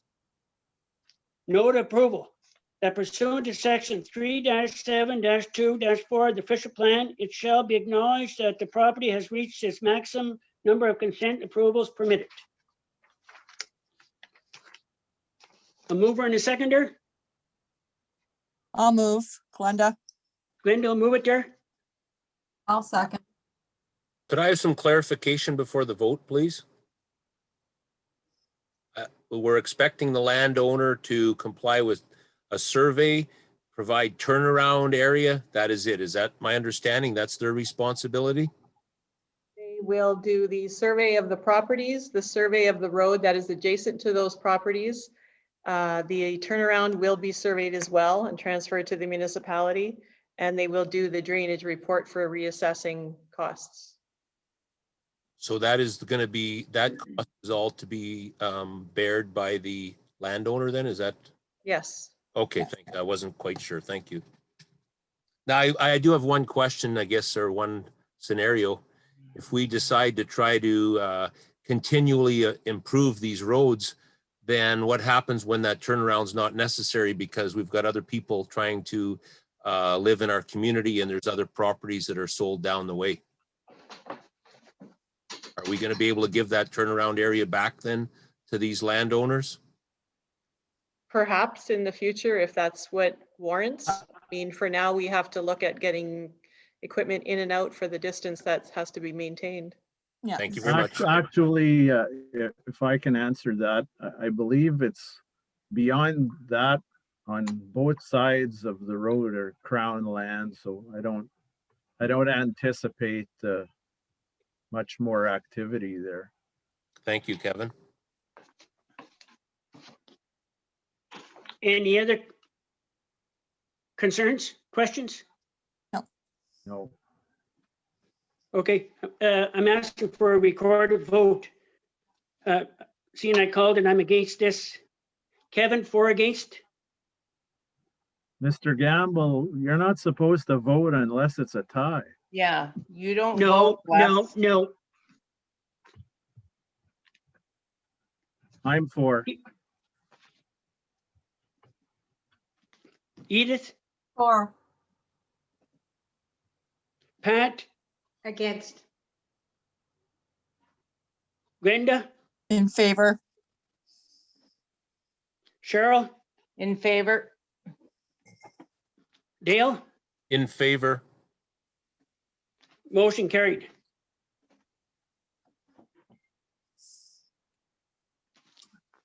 If you look around this municipality, how many seasonal roads there where there's building and people would like to put their plow trucks away and have the municipality plow it there. It's unreal. Well, you know what though? It's not a year this- round. When this community started, it was all trails and seasonal roads, and there's no way we would have grown to this with those trails. So we have to do something. We have to evolve. We have equipment. We have the knowledge of the ability to do it, and we're going to have some return on some of those costs with ratepayers paying us their taxes and a sign of growth in our community, which wouldn't hurt us at all. I totally agree with there, and a lot will Thank sell you. for $100,000 in this municipality. If you're selling 3 lots there, there's no reason why the individual can't pay the $30,000 to bring the road up to standard. I Correct? agree. I Because agree. it was classified as a seasonal road and it wasn't kept up. So it is our responsibility to fix it. Because it That's never correct. should have been let go like that. just like any of the other That's roads. correct.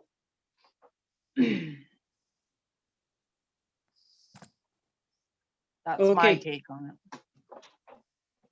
Okay, the bylaws there. Tax ratios, everybody understand there that? Yes. Okay, be it resolved, the bylaw 2021-22 being a bylaw to establish tax ratios for 2021 be read a first and second time there. A mover and a seconder.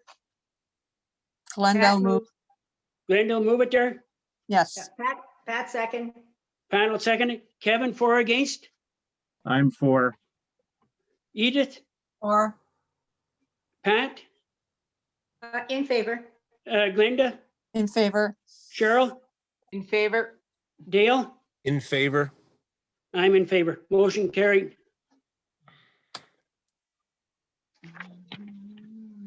Be it resolved that bylaw 2021-22 being a bylaw to establish tax ratios for 2021 be read a third and final time and passed in open council. Mover and a seconder. Glenda move. Glenda will move it there. Yes. Kevin will second it. Yes, Kevin, you're for or against? I'm for. Edith? or Pat? Pat's in favor. Glenda? In favor. Cheryl? In favor? Dale? In favor? And I'm in favor. Motion carried.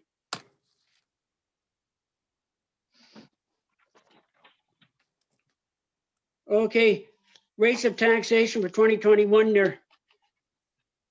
Be it resolved that bylaw 2021-23 being a bylaw to set tax rates for the year 2021 be read a first and second time. Mover and a seconder.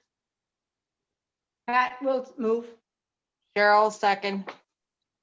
Kevin, for or against? I'm for. Edith? or Pat? Pat's in favor. Glenda? In favor. Cheryl? In favor? Dale? In favor? And I'm against. Motion carried. Again, you don't vote, Les. You better read the municipal act there, please, sir. Only if there's a tie. If I understand correctly. That's what I read. Okay. Be it resolved, the bylaw 2021-23 being a bylaw to set tax rates for the year 2021 be read a third and final time and passed in open council. A mover and a seconder. I'll move. Kevin will move it there. I'll second it. Dale will second it there. Yes, yes. Kevin, you're for it. I am. Edith, or it. Pat, Pat's in favor. Glenda, In favor. Cheryl, In favor? Dale, I'm in favor. and I'm against. Motion carried. Again.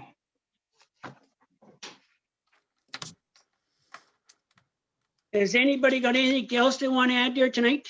I do. So do I. Regarding public works. I just wanted to know when the half loading comes off on Lee Valley. We'll be looking at half loading at the next council meeting. Okay, I received a call from a business owner in our township, Mr. Kevin Cofill. Yeah, And he addressed it with us. Pardon? He addressed it with the office and I let him know that it was a council bylaw and it was a site-specific amendment to make any changes. And I told him that if he would like to put his request forward to council, it could be dealt with at the next meeting, but we would also be looking at conditions of roads and the status of the restriction at that point as well. Okay, so what he has to do is he has to make a request for delegation to council. Is that what you're saying?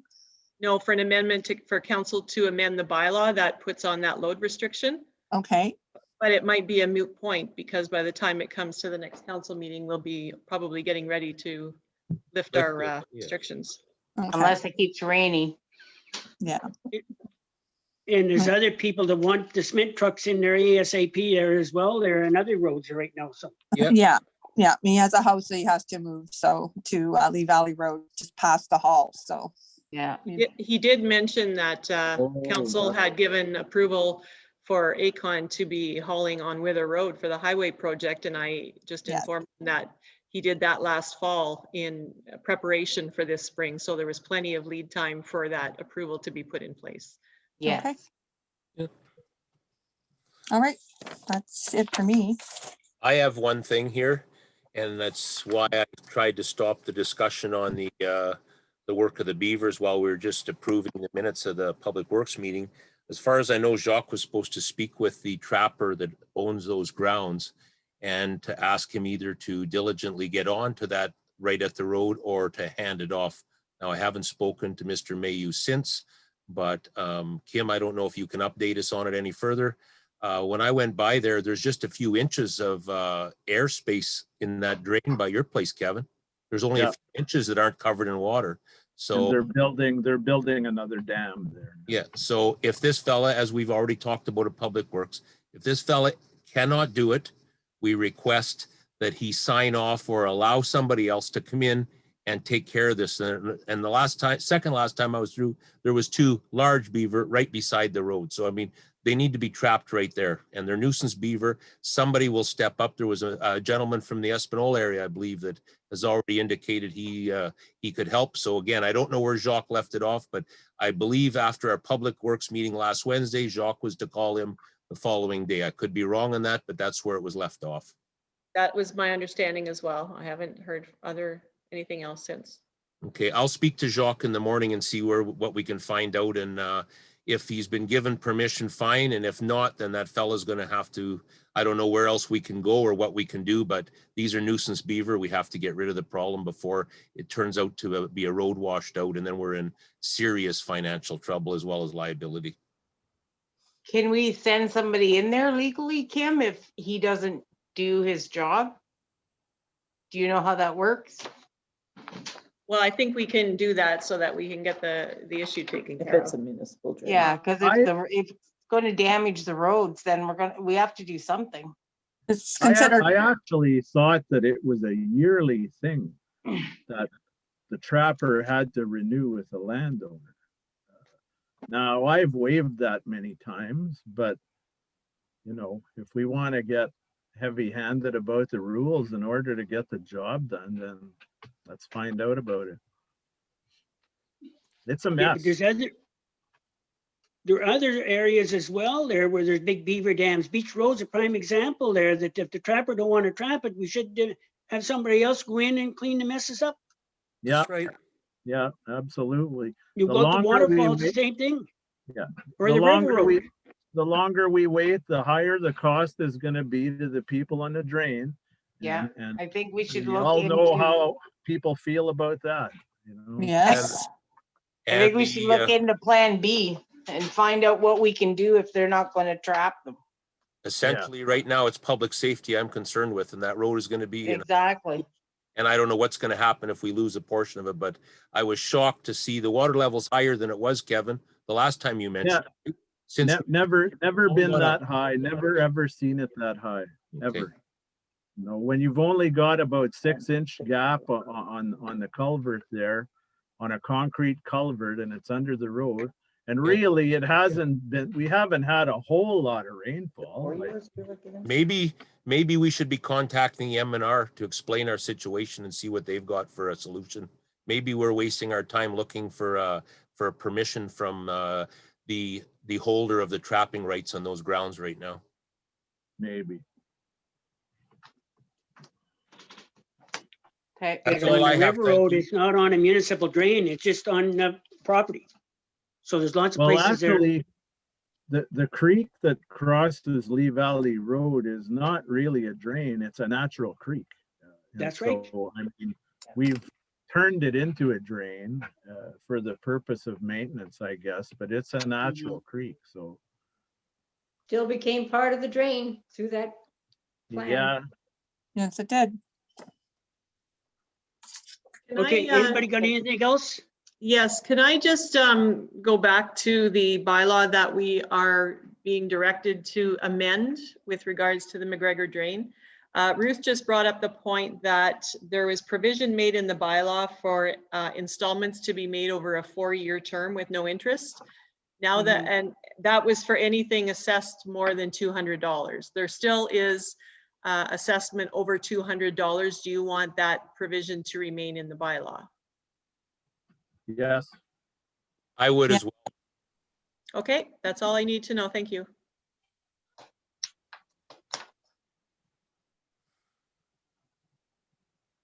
Anything else, anybody? No. Nope.